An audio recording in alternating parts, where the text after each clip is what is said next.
ତାଙ୍କୁ ଆମେ ବଳ ଦବୁ ସେଥିପାଇଁ ସ୍ପେଶାଲ ସେସନ ଗୁଡ଼ିକ କରାଯାଉଛି। ଯୋଉ ସ୍ପେଶାଲ ସେସନ ଗୁଡ଼ିକରେ ସେମାନେ ଶିଖିବାକୁ ପାଇବେ, ଜୀବନରେ ବହୁତ ଭୁଲ ରହୁଛି କରେକ୍ଟ କରିବାକୁ ସୁଯୋଗ ପାଇବେ ଏବଂ କରେକ୍ଟ ହେବେ। ତ ବର୍ତ୍ତମାନ କଥାଟି ହେଲା ଯେ ଭିତରେ ଦେଇକରି ଆମ ଗୁରୁ ଭାଇ ମାନଙ୍କର ଗୋଟେ ବଦ ପ୍ରକୃତି ରହେ କଣ ନା ସମସ୍ତେ ଶୁଣନ୍ତୁ, ସମସ୍ତେ ଜାଣନ୍ତୁ, ସମସ୍ତେ ସମାନ ନୁହେଁ। ଯିଏ କରିବ ତାକୁ ଦିଆଯିବ, ଯିଏ କରିବନି ତାକୁ ଦିଆଯିବ ନାହିଁ। ସିଷ୍ଟମ ହେଲା ଏ ଗ୍ରୁପରେ ଏଇଆ। ତେଣୁ ଯିଏ ଯେତିକି କରିବ ସେ ସେତିକି ଅଧିକା ପାଇବ। ତେଣୁ ମୁଁ ଅଲରେଡି କହିସାରିଛି, ବାରମ୍ବାର ଏଗୁଡା କହିବା ସମସ୍ତଙ୍କୁ ଠିକ ଲାଗିବ ନାହିଁ। ମୁଁ ସମ୍ୟକରେ କହିଦେଲି। ଯୋଉ ଭାଇ ମାନଙ୍କୁ ଆପଣ ଜଣାଉଛନ୍ତି ସେସନରେ ଯୋଗ ଦେବା ପାଇଁ, ପ୍ରଥମେ ମତେ ଜଣେଇବେ ଯେ ଇଏ ଭାଇ ଜଣକ ଯୋଗ ଦେବେ। ତାପରେ ଯେତେବେଳେ ସେ ଯୋଗ ଦେବେ, ଯେତେବେଳେ ନାଁଟା ରିନେମ୍ କରିପାରୁ ନ ବି ଥିବେ, ମୁଁ ଲିଷ୍ଟରୁ ଜାଣିବି ଯେ ହଁ ଇଏ ଆମର କିଏ ଚିହ୍ନା ପରିଚୟ ଗୁରୁ ଭାଇ ଅଛନ୍ତି, ତାଙ୍କର କିଏ କାହାକୁ ପୋଷଣ ଦେବା ପାଇଁ ସେ ଚାହୁଁଛନ୍ତି। ଆଗେ ସେସନରେ ଯୋଗ ଦେଲା ପରେ ହୁଏତ ଗୁଗୁଲ ଲିଙ୍କରେ ଡାଟା ଦେବେ, ଏଇ ପର୍ପସରେ କରୁଛନ୍ତି। ତେଣୁ ମୁଁ ତାଙ୍କୁ ଜାଣିଲେ ଯେହେତୁ ରିମୁଭ୍ କରିବି ନାହିଁ। ଠିକ ଅଛି, ଏଇ ପ୍ରୋସେସଟା ସମସ୍ତେ ବୁଝନ୍ତୁ।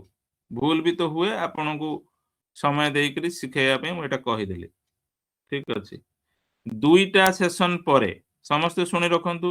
2ଟା ସେସନ ପରେ ଯଦି ଗୁଗୁଲ ଲିଙ୍କରେ ସେ ଭାଇ ଜଣକ କି ମା ଜଣକ ସତ୍ସଙ୍ଗ ଜଣକ ଗୁଗୁଲ ଲିଙ୍କରେ ଡାଟା ଦେବାକୁ ଅରାଜି, ପରେ ସେସନରେ ଯୋଗ ଦେବା କରେଇବେ ନାହିଁ। କରାଇଲେ ମୁଁ ଏପଟେ ରିମୁଭ୍ କଲେ ସେ ଖରାପ ଭାବିଲେ ଆପଣଙ୍କୁ ଅସୁବିଧା ହେବ। ସେଥିପାଇଁ ଏଟା ସଜାଗ ଥାନ୍ତୁ, ନିୟମଟା ବୁଝନ୍ତୁ। ମୋର ସମ୍ପର୍କୀୟ କି ନିୟମ ଯାହା, ମୋ ଗ୍ରୁପରେ ଯାହା ନିୟମ, ସେଟା ସମସ୍ତଙ୍କ ପାଇଁ ନିୟମ। ବୁଝି ରଖନ୍ତୁ, ଏଥିରେ କାହାକୁ ଏପଟ ସେପଟ କିଛି କରିହେବନି। ଥରେ ବୁଝେଇଦେଲି, ଗ୍ରୁପରେ ବାରମ୍ବାର ଲେଖୁଛି, କାଳେ ପୁଣି ଦେଖିନଥିବେ, ଆଉ ଥରେ ଜଣେଇଦେଲି। ଆମର ପ୍ରୀତିଲତା ମା ସେ ରିସେଣ୍ଟଲି ଜଏନ୍ କରିଛନ୍ତି ମୋର ପୋଷଣ ଗ୍ରୁପରେ। 22, 23, 24 ବୋଧେ ଯାଇଥିଲେ ଆଶ୍ରମ, ଏବଂ ଆଶ୍ରମରେ ଶ୍ରୀ ଶ୍ରୀ ଆଚାର୍ଯ୍ୟ ଦେବଙ୍କ ସମୀପରେ ବସି ନିଜେ ଡାଏରୀ ମେଣ୍ଟେନ କରି ଫେରିଛନ୍ତି ତାଙ୍କ ବାସସ୍ଥାନକୁ, ଏବଂ ବହୁତ ଉତ୍ସାହୀ, ବହୁତ ଆଗ୍ରହୀ ହେଇଯାଇଛନ୍ତି ଠାକୁରଙ୍କ କାମରେ। ତାଙ୍କଠୁ ଯାହା ଶୁଣିଥିଲି କିଛି କିଛି ମତେ ବହୁତ ଭଲ ଲାଗୁଥିଲା। ଆପଣମାନେ ସମ୍ପୂର୍ଣ୍ଣ ଡାଟା ତାଙ୍କଠୁ ପାଇବେ ଆଜି। ଉଦ୍ଦେଶ୍ୟ ହେଲା ଏଇଆ, ଆମେ ଶୁଣିବାରେ ଲୋଭ ଯେତେ ରଖୁ, କରିବାରେ ଲୋଭ ବି ତାଠୁ ଅଧିକା ଦରକାର। ଏଇ ପର୍ପସରେ ଆମେ କରୁଛୁ। ବହୁତ ଗୁରୁ ଭାଇ ମାନେ ମୁଁ ଦେଖୁଛି ଯେ ସେମାନେ କରୁ କରୁ ଏଭଳିଆ ପରିସ୍ଥିତି ଦେଇକି ଗତି କରନ୍ତି, ଯୋଉ ପରିସ୍ଥିତିରେ ସେମାନେ କରିବାଟା ସମ୍ଭବ ହୁଏନି। ମେଡିକାଲ ପରିସ୍ଥିତି ହଉ କିମ୍ବା ମାନେ ନିଅନ୍ତୁ କୋଉଠି ଜଞ୍ଜାଳର ପରିସ୍ଥିତି ହଉ, କରିପାରନ୍ତି ନାହିଁ। କିନ୍ତୁ ଗୋଟିଏ ଜିନିଷ ବୁଝିଥାନ୍ତୁ, ଅଲୌକିକ କିଛି ହୁଏ ନାହିଁ। ଠାକୁରଙ୍କ ଦୟା ହୁଏ ନାହିଁ ଯେତେ ପର୍ଯ୍ୟନ୍ତ ଆମେ ଡିଆସିଲଟା ନ ମାରୁ, ଆମେ କର୍ମରେ ରତ ନ ରହୁ। ଆମକୁ ଠାକୁରଙ୍କୁ ସବୁଠାରୁ ଅଧିକା ଭଲ ପାଇବାକୁ ପଡିବ। ସେଇ ଅସୁବିଧା ପରିସ୍ଥିତିରେ ବି ଠାକୁରଙ୍କ ଯାଜନ ଦରକାର, ନାମ ଧ୍ୟାନ ଦରକାର। କମ ହେଇପାରେ କିନ୍ତୁ ଡିସକଣ୍ଟିନ୍ୟୁ ହବ ନାହିଁ। ହେଲେ ଠାକୁର କୌଣସି ନା କୌଣସି ବାଟ ଦେଇକରି ପାରି କରେଇଦେବେ। କାରଣ ଆମ ଚିନ୍ତା ଯଦି ଠାକୁରଙ୍କ ପାଖକୁ ଆସେ, ତାହେଲେ ବଳ ବି ଆସେ, ସହିବାର ବଳ ଆସେ ଏବଂ ଯୁଝିବାର ବି ବଳ ଆସେ। ଆଚାର୍ଯ୍ୟ ଦେବଙ୍କ ଠାରୁ ଆମେ ଏଇ କଥା ଶିଖିଛୁ। ଯେତେବେଳେ ପୂଜ୍ୟପା ଦାଦା ଚାଲିଗଲେ, ସେ ପରିସ୍ଥିତି ପରେ ସେ କେତେ ମାନେ ଦିନ ଅସୁବିଧାରେ ଜଞ୍ଜାଳରେ ପଡ଼ି 3 ମାସ କାଳ ବାହାରିଥିଲେ, ତଥାପି ସେ ଜୋର କରିକି ଆମକୁ ବଳ ଦେଇଥିଲେ ଏବଂ ନିଜେ ବି ସେଇଭଳିଆ ସତ୍ସଙ୍ଗକୁ ବହୁତ ଚେଞ୍ଜ କରିଛନ୍ତି। ଯେତେବେଳେ ଆମେ ଅନୁସରଣ କରୁଛୁ, ଖାଲି କାନରେ ଶୁଣିବା ନାହିଁ, ତାକୁ କାର୍ଯ୍ୟରେ ପରିଣତ କରିବା। ସେଥିପାଇଁ ବହୁତ ଭାଇ ମା ମାନଙ୍କର, ସତ୍ସଙ୍ଗ ମାନଙ୍କର ଅସୁବିଧା ସମୟ ବି ଥାଇପାରେ, ଆଗକୁ ଆସିପାରେ, ମୋର ବି ଆସିପାରେ। ଶିଖିବାର ଜିନିଷ ହେଲା ଏଇଆ, ଟିକେ କମ ହେଇଯାଇପାରେ ଯେହେତୁ ଆମେ ମଣିଷ, କିନ୍ତୁ ଛାଡିବା ନାହିଁ। ବହୁତ ଜଣ ଶୁଣନ୍ତି କିନ୍ତୁ ଛାଡି ଦିଅନ୍ତି, ଏଇଟା କରିବା ନାହିଁ।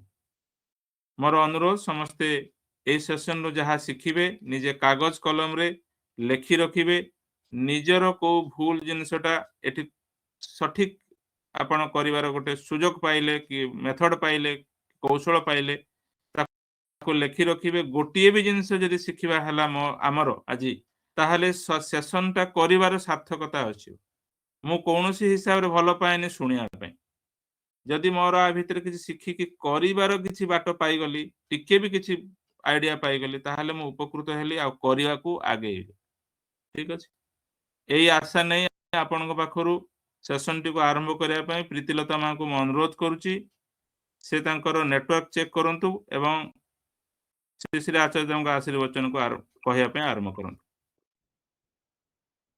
गुरु दादा मु ऑडिबल होउची हां ऑडिबल होउची आज्ञा जय गुरु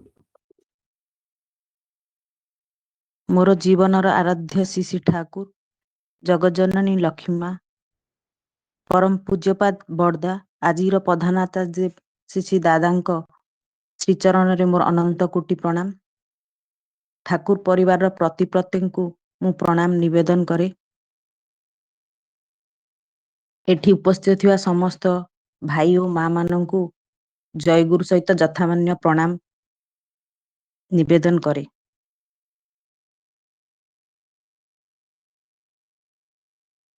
मोर से दयाल धाम आश्रम जीवार माने आरंभ होइतिला 22 तारिख रु मु एठु ओडिसा रु माने भुवनेश्वर रु जाइथिली और फेरिथिली 25 रे तेनु पहुंचीबाटा 23 रे थिला ट्रेन रो टिके लेट हेतु मु 5 घंटा विलंब रे पहुंचीथिली सेति पई प्रेयर टाइम रे माने जस्ट प्रेयर टाइम स्टार्ट हेतिला मु ऑटो रु ओल्हेइथिली आउ लगेज को माने फैमिली जे जाइथिले हम मो सहित से माननकु धरई दी मु संगे संगे प्रेयर करिया पई बाहर जाइथिली एतो विलंब रे पहुंची किछि मिस करथिली सेति पई सेई दिन टा आग न रखी मु अन्य दिनर माने आशीर्वचन आचार्य देवकर जो बाणी पाठ प्रेयर सेटा मु आरंभ करिवि ता पूर्वरु मु टिके कहि रखे कि हमर जो माने सेठी कि मु जाई कि जो छोटो छोटो जीवन रो माने जहा मोर चलनी आ सेई चलनी भितरे मु निजकू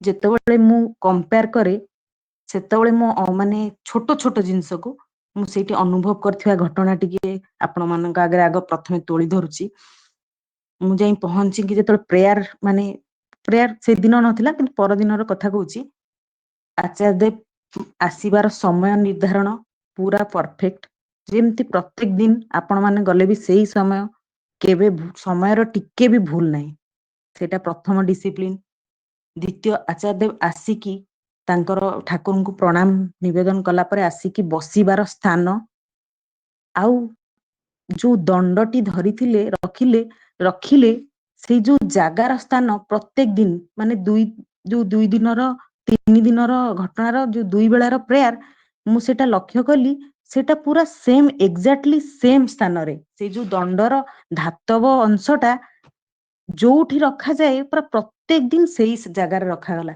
मते आश्चर्य लागिला आम जीवन में आमे बही पत्र ड्रेस मटेरियल आमे केमिति केमिति कर रखू किंतु से गोटे जिंस दंड से आनिकी पूरा सेम जगार केमिति रखुचंती सेटा थिला गोटे मोर माने नजर रे देखिबार माने मु सेटा को डीपली देखिथिली द्वितीयत जेतले आचार्य देव आसिकी तांकर जागा माने तांकर स्थान रे बसिया पई जो गोटे साइड रे फीमेल मानक पई प्रणामी पई आउ जो मझिरे मेल मानक प्रणामी पई आ मझिरे जो स्थान रे से जीवा पई सेही समय रे आसीबा पूर्वरु तांकर पार्श्वद आसिकी जणे जो हमर थाए पापोच सेटा को रखिले आमे कोन साधारणतः पापोचटा रखी देई थांते आचार्य देव पाद पोछिकी जाई थांते किंतु से रखिले से जो काठर धारटारे से हाथ मारिले से काठर धार सहित से पापोचटा पूरा परफेक्टली रहिछि ना नाही टिके भी भितर को जेंति न जाए पूरा टाणी काणी आस्ते किनी साइड करी हाथ मारी रखिले मु सेटा देखि आश्चर्य हेली एते परफेक्शन रे ता माने सेटा आचार्य देव कहु नथिले सत किंतु सेटा एमिति करणीय करि नैछन्ति सेमानक भितरे एटा मध्ये हम मानक पई गोटे आशीर्वचन आमे केमति डिसिप्लिन हबा आ ए डिसिप्लिन शब्दटा आसीची डिसिप्लिन माने शिष्यत्व तेनु आमे जेतले तांकू ଗ୍ରହଣ କରି ଠାକୁରଙ୍କୁ ଗ୍ରହଣ କରି ଏଇ ଆଚାର୍ଯ୍ୟ ପରମ୍ପରାରେ ଶିଷ୍ୟତ୍ୱ ପାଇବା ପାଇଁ ଚେଷ୍ଟା କରୁ। ପାଇବା ପାଇଁ ତ ପାଇବାର କଥାଟା ତ ବହୁତ ବଡ ବ୍ୟାପାର, କିନ୍ତୁ ଏଇ ଯେ ଚେଷ୍ଟା କରିବା ଭିତରେ ଦେଇ କେମିତି ଏଇ ଜିନିଷ ଗୁଡାକ ଠିକ ହେଇଯାଏ ତାହା ମୁଁ ନିଜେ ସେଇଠି ମାନେ ଅନୁଭବ କଲି, ଆଉ ପଣ କଲି କି ଚେଷ୍ଟା କରିବି ନିଶ୍ଚିନ୍ତ ଭାବେ ଏଇ ଶିଷ୍ୟତ୍ୱ ପାଇବା ପାଇଁ ଚେଷ୍ଟା କରିବି।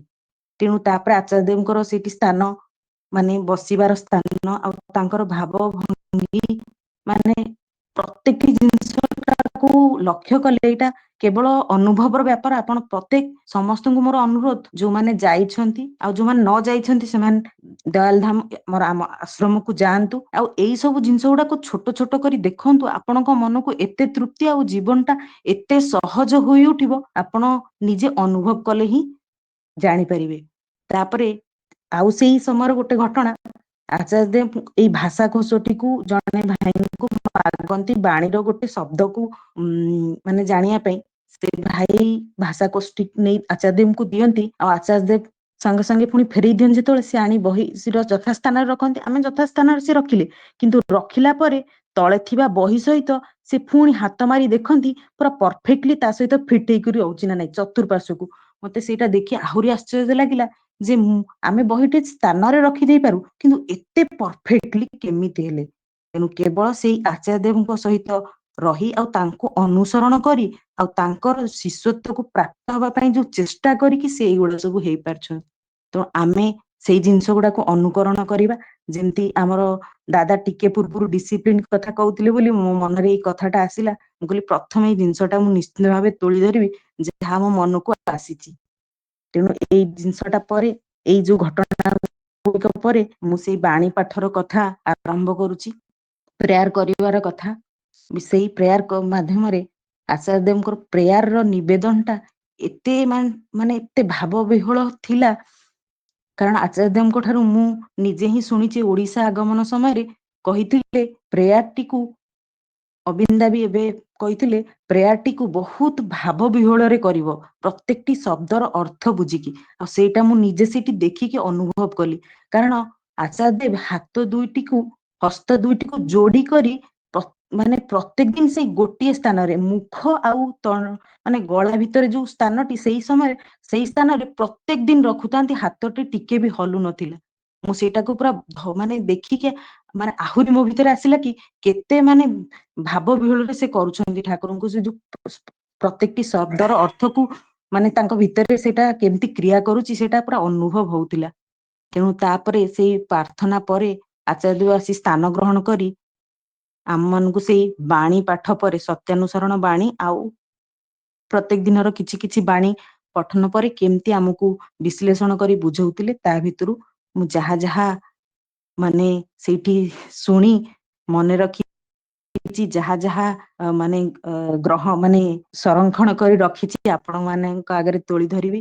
ଯାହା କିଛି ଭୁଲ ତ୍ରୁଟି ହୁଏ ବଡ ଭାଇ ଆଉ ମା ମାନେ ଅଛନ୍ତି, ତାହା କରେକ୍ସନ କରିନେବେ ପରବର୍ତ୍ତୀ ସମୟରେ।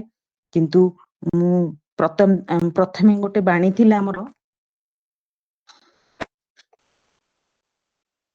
କଲ୍ୟାଣ ଆରତି ନେଇ ଜୀବନ ଚଳନା ଲାଗି ଯାହାବି କରନା କାହିଁକି, ନିଷ୍ପାଦନୀ ନିରତି ନେଇ ଚାଲୁଥାଅ, ପ୍ରତିଟି ପଦକ୍ଷେପରେ ପ୍ରିୟ ପରମଙ୍କୁ ଖୋଜ, ସ୍ୱର୍ଗର ପଥରେ ଚାଲୁ ଚାଲୁ ପୂତ ଯା ସବୁ ହିଁ ତୁମର ସହଯୋଗୀ ହେବେ। ଆଚାର୍ଯ୍ୟ ଦେବ ଏଇଠି ପ୍ରତ୍ୟେକଟି ୱାର୍ଡର ବ୍ୟାଖ୍ୟା କରୁଥିଲେ। ପ୍ରଥମ ୱାର୍ଡଟି ଥିଲା ଆରତି।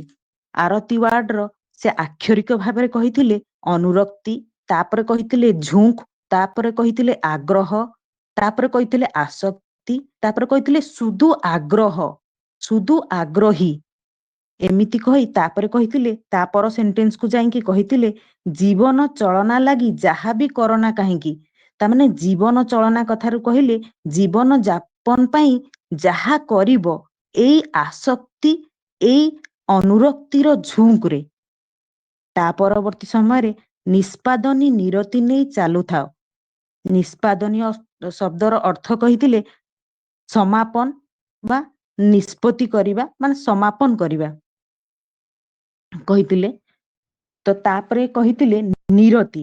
ନିରତିର ଅର୍ଥ କହିଥିଲେ ପ୍ରବଳ ଝୁଙ୍କ, ପୁରା ଆକ୍ଷରିକ ଅର୍ଥ ଏଇଟା ମାନେ ତାଙ୍କ ପାଟିରୁ ବାହାରିଥିଲା। ନିରତିର ଅର୍ଥ ହେଲା ପ୍ରବଳ ଝୁଙ୍କ, ଅତି ସମ ଝୁଙ୍କ। ତାପରେ କହିଥିଲେ ଅତି ଅନୁରକ୍ତି। ତେଣୁ ଏଇ ଶବ୍ଦର ଅର୍ଥ ପରେ ପୁଣି ପଳେଇ ଆସିଥିଲେ ପ୍ରତିଟି ପଦକ୍ଷେପରେ ପ୍ରିୟ ପରମଙ୍କୁ ଖୋଜ, ସ୍ୱର୍ଗର ପଥରେ ଚାଲୁ ଚାଲୁ। ତେଣୁ ଏଇ ପ୍ରିୟ ପରମଙ୍କୁ ଖୋଜ ସମୟରେ ସିଏ କହିଥିଲେ ପ୍ରିୟ ପରମଙ୍କୁ ଖୋଜର ଅର୍ଥ ହେଲା ପ୍ରିୟ ପରମଙ୍କର ନୀତିକୁ ବହନ କରି ଡିସିସିଭ୍ ହବା ପାଇଁ, ବିବେଚନା କରିବା ପାଇଁ, କୋଉଟା ଠିକ କୋଉଟା ଭୁଲ, ମାନେ ଡିସିସନ ନେଇକି ପରଫେକ୍ଟ ଏଇ ପ୍ରିୟ ପରମଙ୍କୁ ବହନ କରି ତାଙ୍କ ନୀତିକୁ ବାରମ୍ବାର କହୁଥିଲେ ପ୍ରିୟ ପରମଙ୍କୁ ବହନ କରି ପ୍ରିୟ ପରମଙ୍କର ନୀତିକୁ ମଥାରେ ନେଇ ତୁମେ ଡିସିସିଭ୍ ହୁଅ, ବିବେଚନା ନିଜେ ନିଜେ କର କୋଉଟା ଠିକ କୋଉଟା ଭୁଲ। ତେବେ ଏଇ ସ୍ୱର୍ଗର ପଥରେ ଚାଲୁ ଚାଲୁ ପୂତ ଯା ସବୁ ହିଁ ତୁମର ସହଯୋଗୀ ହେବେ। ଏଇ ସ୍ୱର୍ଗର ପଥକୁ ସେ କହୁଥିଲେ ଅଖଣ୍ଡ ସୁଖ। ତେଣୁ ଏଇ ଅଖଣ୍ଡ ସୁଖ ବା ଅଖଣ୍ଡ ଆନନ୍ଦ କୁ ତୁମେ ଏଇ ପଥରେ ଚାଲିବା ପାଇଁ ପୂତ ଯାହା ସବୁ ହିଁ ତୁମର ସହଯୋଗୀ ହେବେ। ତେଣୁ ପୂତର ଅର୍ଥ ସେ କହୁଥିଲେ ସ୍ପଷ୍ଟ, ଟ୍ରାନ୍ସପରେଣ୍ଟ, ଆକ୍ଷରିକ ଭାବରେ ଏଇ ଅର୍ଥ ହିଁ କହିଛନ୍ତି। ତେଣୁ ତାଙ୍କର ପୁରା ବାଣୀଟିର ମର୍ମ ଯାହା ତାହା କହିଥିଲେ ଯେ ଶୁଭକରଣ ର ଆଗ୍ରହ ବା ଆସକ୍ତିରେ ଜୀବନ ଚଳନରେ ଚାଲୁ ଚାଲୁ ସବୁ ସମୟରେ ପରମ ପିତାଙ୍କୁ ନେଇ ବା ମଥାରେ ବହନ କରି ଡିସିସନ ନେବାର ବୁଦ୍ଧି ବା ବିବେଚନାଟା ଠିକ ରହେ। ଏଇ ସବୁ କରିବା ଭିତରେ ଦେଇ ଆମର ପରମ ପିତାଙ୍କୁ ନେଇ ଚାଲିବା ଭିତରେ ଦେଇ ଆମର ଡିସିସନ ନେବାର ବୁଦ୍ଧି ଆଉ ବିବେଚନାଟା ଠିକ ରହେ। ଆଉ ଏଇ ସ୍ୱର୍ଗର ପଥ ଅର୍ଥାତ ଅନନ୍ତ ସୁଖର ପଥ ଆମ ଆଗରେ ସ୍ପଷ୍ଟ ପୂତ ବା ସ୍ପଷ୍ଟ ଆକାରରେ କଣ ହୁଏ ଭାସି ଉଠେ। ଭାସି ଉଠେ ଶବ୍ଦଟା ସେ ୟୁଜ କରିଥିଲେ, ମାନେ ଟ୍ରାନ୍ସପରଣ୍ଟ ହେଇ ଭାସି ଉଠେ, ଯାହା ଫଳରେ କି ଆମେ ସହଜ ହୋଇଯାଏ। ତାମାନେ ସେମାନେ ଆମକୁ ସହଯୋଗ କରନ୍ତି, ମାନେ ଆମ ଆଗରେ କ୍ଲିଅର ହେଇଯାଏ, ଆମକୁ ଜୀବନଟା ବହୁତ ସହଜ ହେଇଯାଏ। ଆମେ ସେଇ ଅନନ୍ତ ସୁଖରେ ଆମେ ଅନନ୍ତ ସୁଖ ଲାଭ କରୁ, ଅନନ୍ତ ଆନନ୍ଦ ଲାଭ କରୁ। ସେଇ ବାଣୀଟିର ବ୍ୟାଖ୍ୟା କରିଥିଲେ। ତାପରେ ଥିଲା ଆମର ସତ୍ୟାନୁସରଣର ବାଣୀ। ସତ୍ୟାନୁସରଣର ବାଣୀଟି ଥିଲା ଯାହା କରିଲେ ରକ୍ଷା ପାଇବାରୁ ପତିତ ହୁଏ ତାହା ହିଁ ପାପ। ତେଣୁ ତାପରେ ସେଇ ବାଣୀଟି ପଢିଲା ପଚାରିବା ପରେ ତାପରେ କହିଲେ କି ରକ୍ଷାର ଶବ୍ଦ ହେଲା ଧାରଣ, ପାଳନ, ପୋଷଣ। ପୁଣି ଧାରଣ ଶବ୍ଦକୁ ରଖିକି କହିଲେ ଧାରଣ ଶବ୍ଦର ଅର୍ଥ ଉଦ୍ଧାର, ଉତ୍ ଯୁକ୍ତ ଧୀ କହିଲେ। ତାପରେ ପୁଣି କହିଲେ ଉତ୍କୃଷ୍ଟ। ତାପରେ ପୁଣି କହି ରଖିଲେ ସେଇ ଉତ୍କୃଷ୍ଟ ଶବ୍ଦକୁ ନେଇ କହି ରଖିଲେ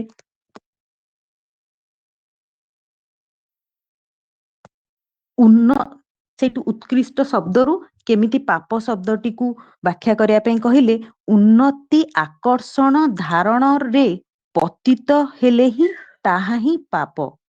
ଉନ୍ନତିକୁ ଆକର୍ଷଣ କରିବା, ଉନ୍ନତିର ଆକର୍ଷଣକୁ ଧାରଣ କରିବା ପାଇଁ ଯାହାକୁ ଆମେ ମାନେ ହରଉ, ଯୋଉଟାକୁ ଆମେ ଫଲ ହେଇଯାଏ, ଯୋଉଟାକୁ ଆମେ ପାଉନେ, ସେଇଟା ହିଁ ପାପ। ମାନେ ଉନ୍ନତିକୁ ଆକର୍ଷଣ କରିବା ପାଇଁ ଯାହା ଆମ ଭିତରେ ଧରି ରଖିବା କଥା, ଯାହା ପାଳନ ମାନେ କରିବା କଥା, ଯାହା ଆମେ ନିଜକୁ ପୋଷଣ ଆଉ ପରିବେଶକୁ ପୋଷଣ ଦେବା କଥା, ତାହା ଯଦି ନ କରିପାରୁ ସେଇଟା ହିଁ ପାପ। ତାପରେ ଅନେକ ଏକ୍ସାମ୍ପଲ ତା ବିଷୟରେ ସେଇ ସମୟରେ ଦେଲେ। କହିଲେ ଗୋଟେ ପିଲାଟି ତା ବାପା ମାଙ୍କୁ ବାଇକ ଦିଅ ମାଗୁଛି। ବହୁତ ଥର ମାଗିଲା ପରେ ତା ବାପା ମା ତାକୁ ବାଇକ ଦେଇଦେଲେ। ବାଇକ ଦେଲା ପରେ ବାଇକଟାକୁ ସିଏ, ସେଇ ମୋଟର ସାଇକେଲଟିକୁ ସିଏ କଣ କରିଛି ନା ସେଇଟା ତାକୁ ଦବାର ଉଦ୍ଦେଶ୍ୟଟା ତା ପିତା ମାତାଙ୍କର ସେଇ ସମୟରେ କଣ ଥିବ ଯେ ସେ କେମିତି ନେଇକି ତାକୁ ସ୍କୁଲ ନୁହେଁ କଲେଜ, ସ୍କୁଲ ବା ଏଇ ଶିକ୍ଷାନୁଷ୍ଠାନକୁ ଯିବା ଆସିବାରେ ସହଯୋଗ ହବ ଯେମିତି। କିନ୍ତୁ ସେ ତାର ଦୁରୁପଯୋଗ ସଦୁପଯୋଗ ନ କରି କଣ କରେ ନା ରେସିଂ ଭାବରେ ୟୁଜ କରେ। ଯେତେବେଳେ ସେଇ ରେସିଂ ଭାବରେ ୟୁଜ କରେ, ତାମାନେ ତାର ଯୋଉଟା କରଣୀୟ, ଯାହା ସେ ପାଳନ କରିବା କଥା ତାହା ନ କରି ସେ ଯେତେବେଳେ ଦ୍ରୁତ ଗତିରେ ରେସିଂ କରି ତାର ସୀମାଟାକୁ କ୍ରସ କରିଯାଏ, ଯାହା ଘଟଣାଟି ଘଟେ ସେଇଟା ହିଁ ପାପ। ଆକ୍ଷରିକ ଭାବରେ ଏଇ ଏକ୍ସାମ୍ପଲଟା ଦେଲେ। ତାପରେ ଆଉ ଗୋଟେ ଏକ୍ସାମ୍ପଲ ଦେଲେ, ମାନେ ଠାକୁରଙ୍କୁ ପୁରା ଠାକୁରଙ୍କର କଥାଟିକୁ କହିଲେ।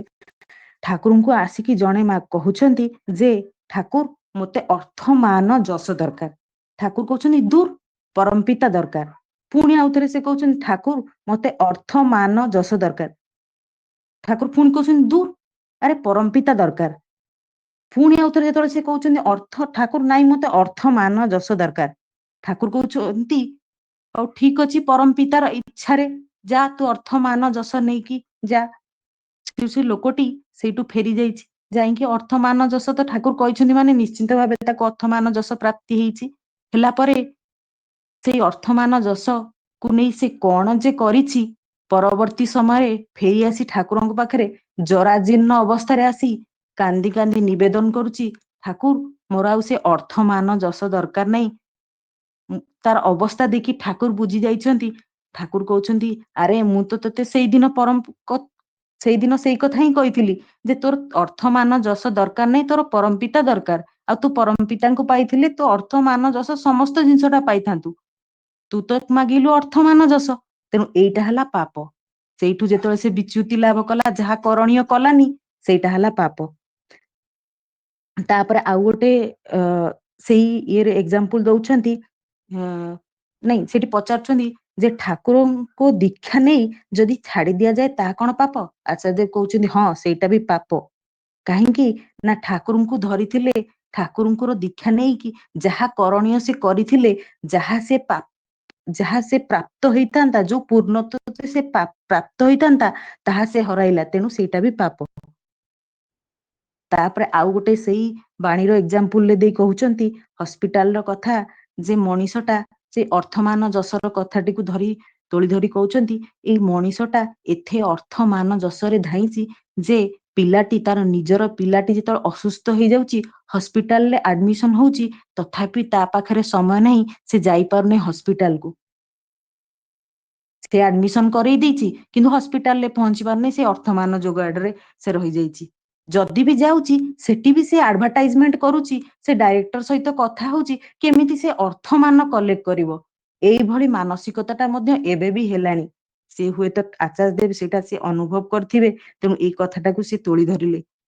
ହୁଏତ ଏଇ ପରିବେଶରେ ଏମିତି ଘଟଣା ବି ହଉଛି, ସେଥିପାଇଁ ସେ ଅନୁଭବ କରିଛନ୍ତି ବୋଲି ସେ ଆମ ମାନଙ୍କ ଆଗରେ ତୋଳି ଧରିଲେ, ଆମକୁ ସଚେତନ କରେଇଦେଲେ ଯେ ଅର୍ଥ ମାନ ଯଶ ଇତ୍ୟାଦି ଆମକୁ ପାଇବା ଆଶାରେ ଆମେ ଯେ ବିରାଟ ଜିନିଷ, ଆମ ଜୀବନ ପୂର୍ଣ୍ଣତ୍ୱ ପ୍ରାପ୍ତି, ଆମ ଜୀବନ ଉଦ୍ଦେଶ୍ୟ, ଆମ ଜୀବନ ଗୋଲ, ଆମ ଜୀବନ, ଆମେ ଯୋଉ ଏ ଅଭାବଟାକୁ ତଡ଼ିଦେବା, ସେ ଯେ କୋଉ ପ୍ରକାରର ଅଭାବ କଥା ଠାକୁର କହିଥିଲେ, ସେଇଟାକୁ ଆମେ ଭୁଲି ଯାଇଛେ।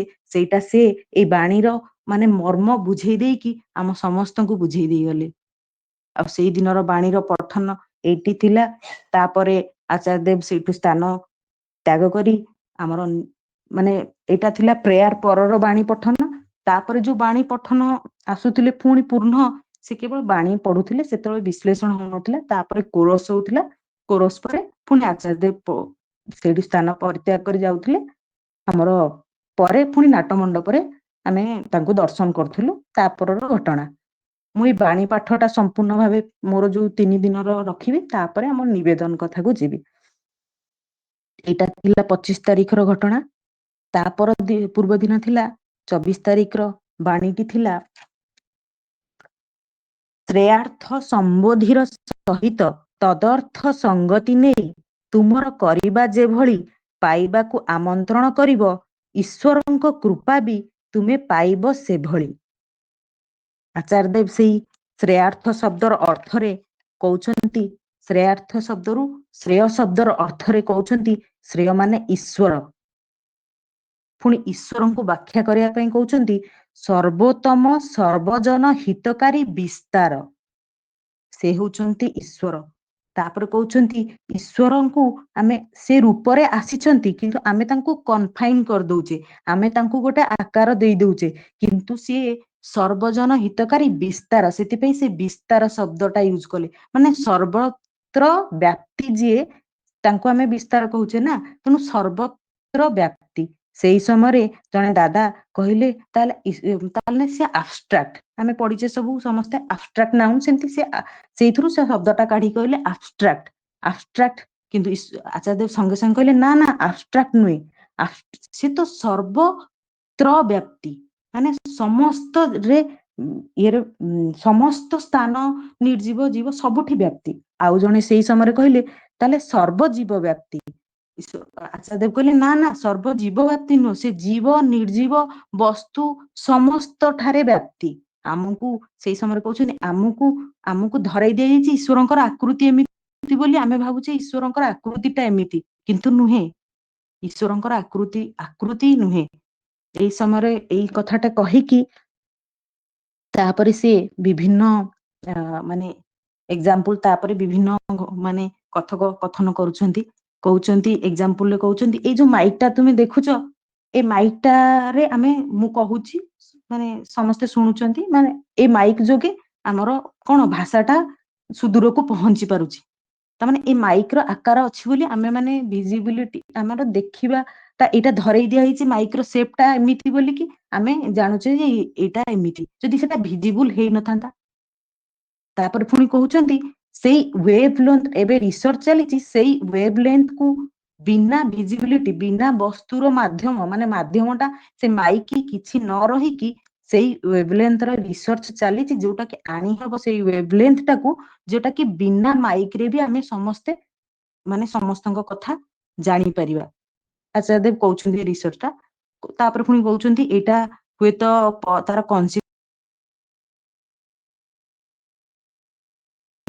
ଟା କଣ ହେଇପାରେ, କେତେ ହାଜାର୍ଡିୟସ୍ ହେଇପାରେ, କଣ ହେଇପାରେ ତା ପ୍ରତି ରିସର୍ଚ୍ଚ, କିନ୍ତୁ ଏଇଟା ହେଇପାରେ। ଆଚାର୍ଯ୍ୟଦେବ କଥା କହିଲା ପରେ ତାପରେ ପୁଣି ଈଶ୍ୱରଙ୍କ କଥାକୁ ନେଇକି କହୁଛନ୍ତି ଯେ ଶ୍ରୀକୃଷ୍ଣଙ୍କ କଥାକୁ ନେଇକି କହୁଛନ୍ତି ଯେ ସେଇ ଶ୍ରୀକୃଷ୍ଣଙ୍କର ଯୋଉ ଆମକୁ ଧରାଇ ଦିଆଯାଇଛି ବୋଲି ସୁଦର୍ଶନ ଚକ୍ର, ମାନେ ସୁଦର୍ଶନ ଚକ୍ର ଧାରଣକାରୀ ହଉଛନ୍ତି ସେଇ ଶ୍ରୀକୃଷ୍ଣ ବୋଲି ଆମେ ଧରି ନେଇଛେ, କିନ୍ତୁ ପ୍ରକୃତରେ ସେଇଆ ନୁହେଁ। ଆମକୁ ଧରେଇ ଦିଆଯାଇଛି ବୋଲି ଆମେ ଧରି ନେଇଛେ। ତେଣୁ ମାନେ ଏଇ ବାଣୀଟିରେ ସମ୍ପୂର୍ଣ୍ଣ ଭାବେ ସେ ଈଶ୍ୱରଙ୍କର ମାନେ ଆକୃତି, ଈଶ୍ୱରଙ୍କର ବିସ୍ତାର, ଈଶ୍ୱର କିଏ ଏଇ ବିଷୟରେ ବର୍ଣ୍ଣନା କରିଛନ୍ତି। ତାପରେ ମଧ୍ୟ କହୁଛନ୍ତି ଗୋଟେ ଉଦାହରଣ ଦେଇକି କହୁଛନ୍ତି ଏଇ ଯୋଉ ଆମର ଦୃଷ୍ଟିର ଦିଗ୍ବଳୟ ଯେତିକି ଆମେ ସେତିକି ଦେଖିପାରୁ। ଧରାଯାଉ ତାପରେ ଏକ୍ସାମ୍ପଲରେ 12 କିଲୋମିଟର କଥା କହୁଛନ୍ତି, 12 କିଲୋମିଟର ଦେଖିପାରେ ବୋଲି ଦେଖିପାରୁ, କିନ୍ତୁ ତାପରେ ଅଛି ବୋଲି ତ ନାହିଁ ବୋଲି ତ କୁହାଯାଇ ନପାରେ।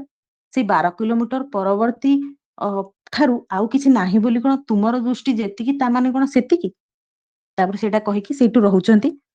ତାମାନେ ତାଙ୍କର କହିବାର ଉଦ୍ଦେଶ୍ୟ ମୁଁ ଯାହା ବୁଝିଲି ଯେ ଈଶ୍ୱରଙ୍କର ଯୋଉ ପ୍ରଥମେ କହିଥିଲେ ଯେ ଈଶ୍ୱର ସର୍ବତ୍ର ମାନେ ବ୍ୟାପ୍ତି, ତାଙ୍କର ସର୍ବଜୀବ ସର୍ବନିର୍ଜୀବ ସମସ୍ତ ଧାତୁ ସର୍ବତ୍ର ବ୍ୟାପ୍ତି, ସେଇ କଥାଟାକୁ ସେ ତୋଳି ଧରୁଛନ୍ତି। ତାପରେ ସେଇ କଥାର ଭିତର ଦେଇ ତାପରେ କହିଛନ୍ତି ଯେ ଠାକୁରଙ୍କୁ ଚର୍ମ ଚକ୍ଷୁରେ ଯୋଉମାନେ ଦେଖିଛନ୍ତି ସେମାନେ ଖୁବ ଭାଗ୍ୟବାନ, କହିକି ଟିକେ ସ୍ମିତ ହାସ୍ୟ ଦେଇଛନ୍ତି। ତେଣୁ ସେଇଟା ଶୁଣିକି ମଧ୍ୟ ବହୁତ ମନରେ ମାନେ ଆସିଲା କି ଯାହା ହଉ ଯୋଉମାନେ ଠାକୁରଙ୍କୁ ଦର୍ଶନ କରିଛନ୍ତି, ଯୋଉମାନେ ଦେଖିଛନ୍ତି, ଯୋଉମାନେ ତ ସେ ସ୍ପର୍ଶ ଶବ୍ଦର ବି ସେତିକିବେଳେ ୟୁଜ କରିଛନ୍ତି ସ୍ପର୍ଶ ଶବ୍ଦଟିକୁ। ତେଣୁ ସେଇଟା ମନରେ ଆସିଲା କି ଯୋଉମାନେ ପ୍ରକୃତରେ ଯୋଉମାନେ ଠାକୁରଙ୍କୁ ଦେଖିଛନ୍ତି, ଠାକୁରଙ୍କୁ ସ୍ପର୍ଶ କରିଛନ୍ତି, ଭାଗ୍ୟବାନ, ମାନେ ଆଚାର୍ଯ୍ୟଦେବ କହୁଛନ୍ତି।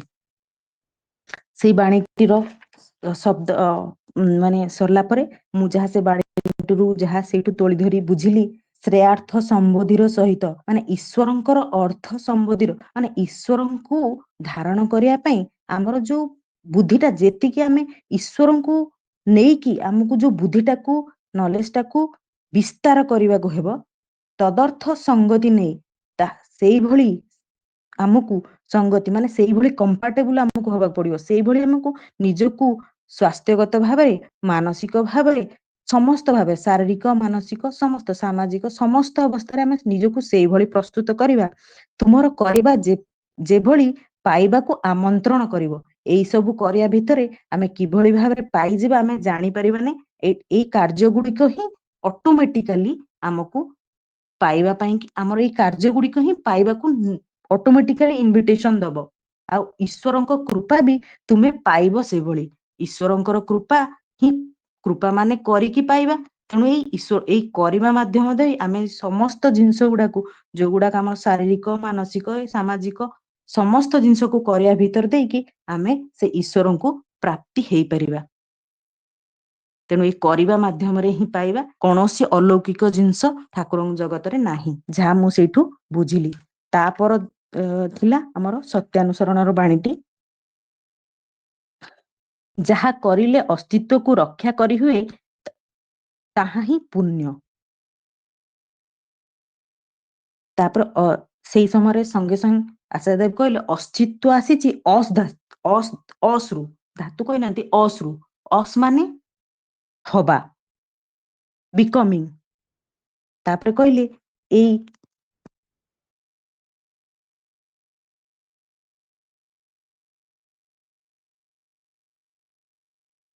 ଅଛି ମାନେ ଆମର ଅସ୍ତିତ୍ୱଟା ଅଛି, କିନ୍ତୁ ବିକମିଂ ହବାଟା କେମିତି ହବ ସେଇଟା ହିଁ ଆମକୁ କରିବାକୁ ପଡିବ। ମାନେ ଆମ ସତ୍ତାଟା ଅଛି, ତାକୁ ପୋଷଣ ଦେଇକି ଆମେ କେମିତି ହବା ସେଇଟା କଥା ସେ କହିଲେ। ତେଣୁ ସେଥିପାଇଁ ସେ ସାଙ୍ଗେ ସାଙ୍ଗେ ୟୁଜ କଲେ ବିଇଂ ଆଣ୍ଡ ବିକମିଂ, ପାଳନ କରିବା।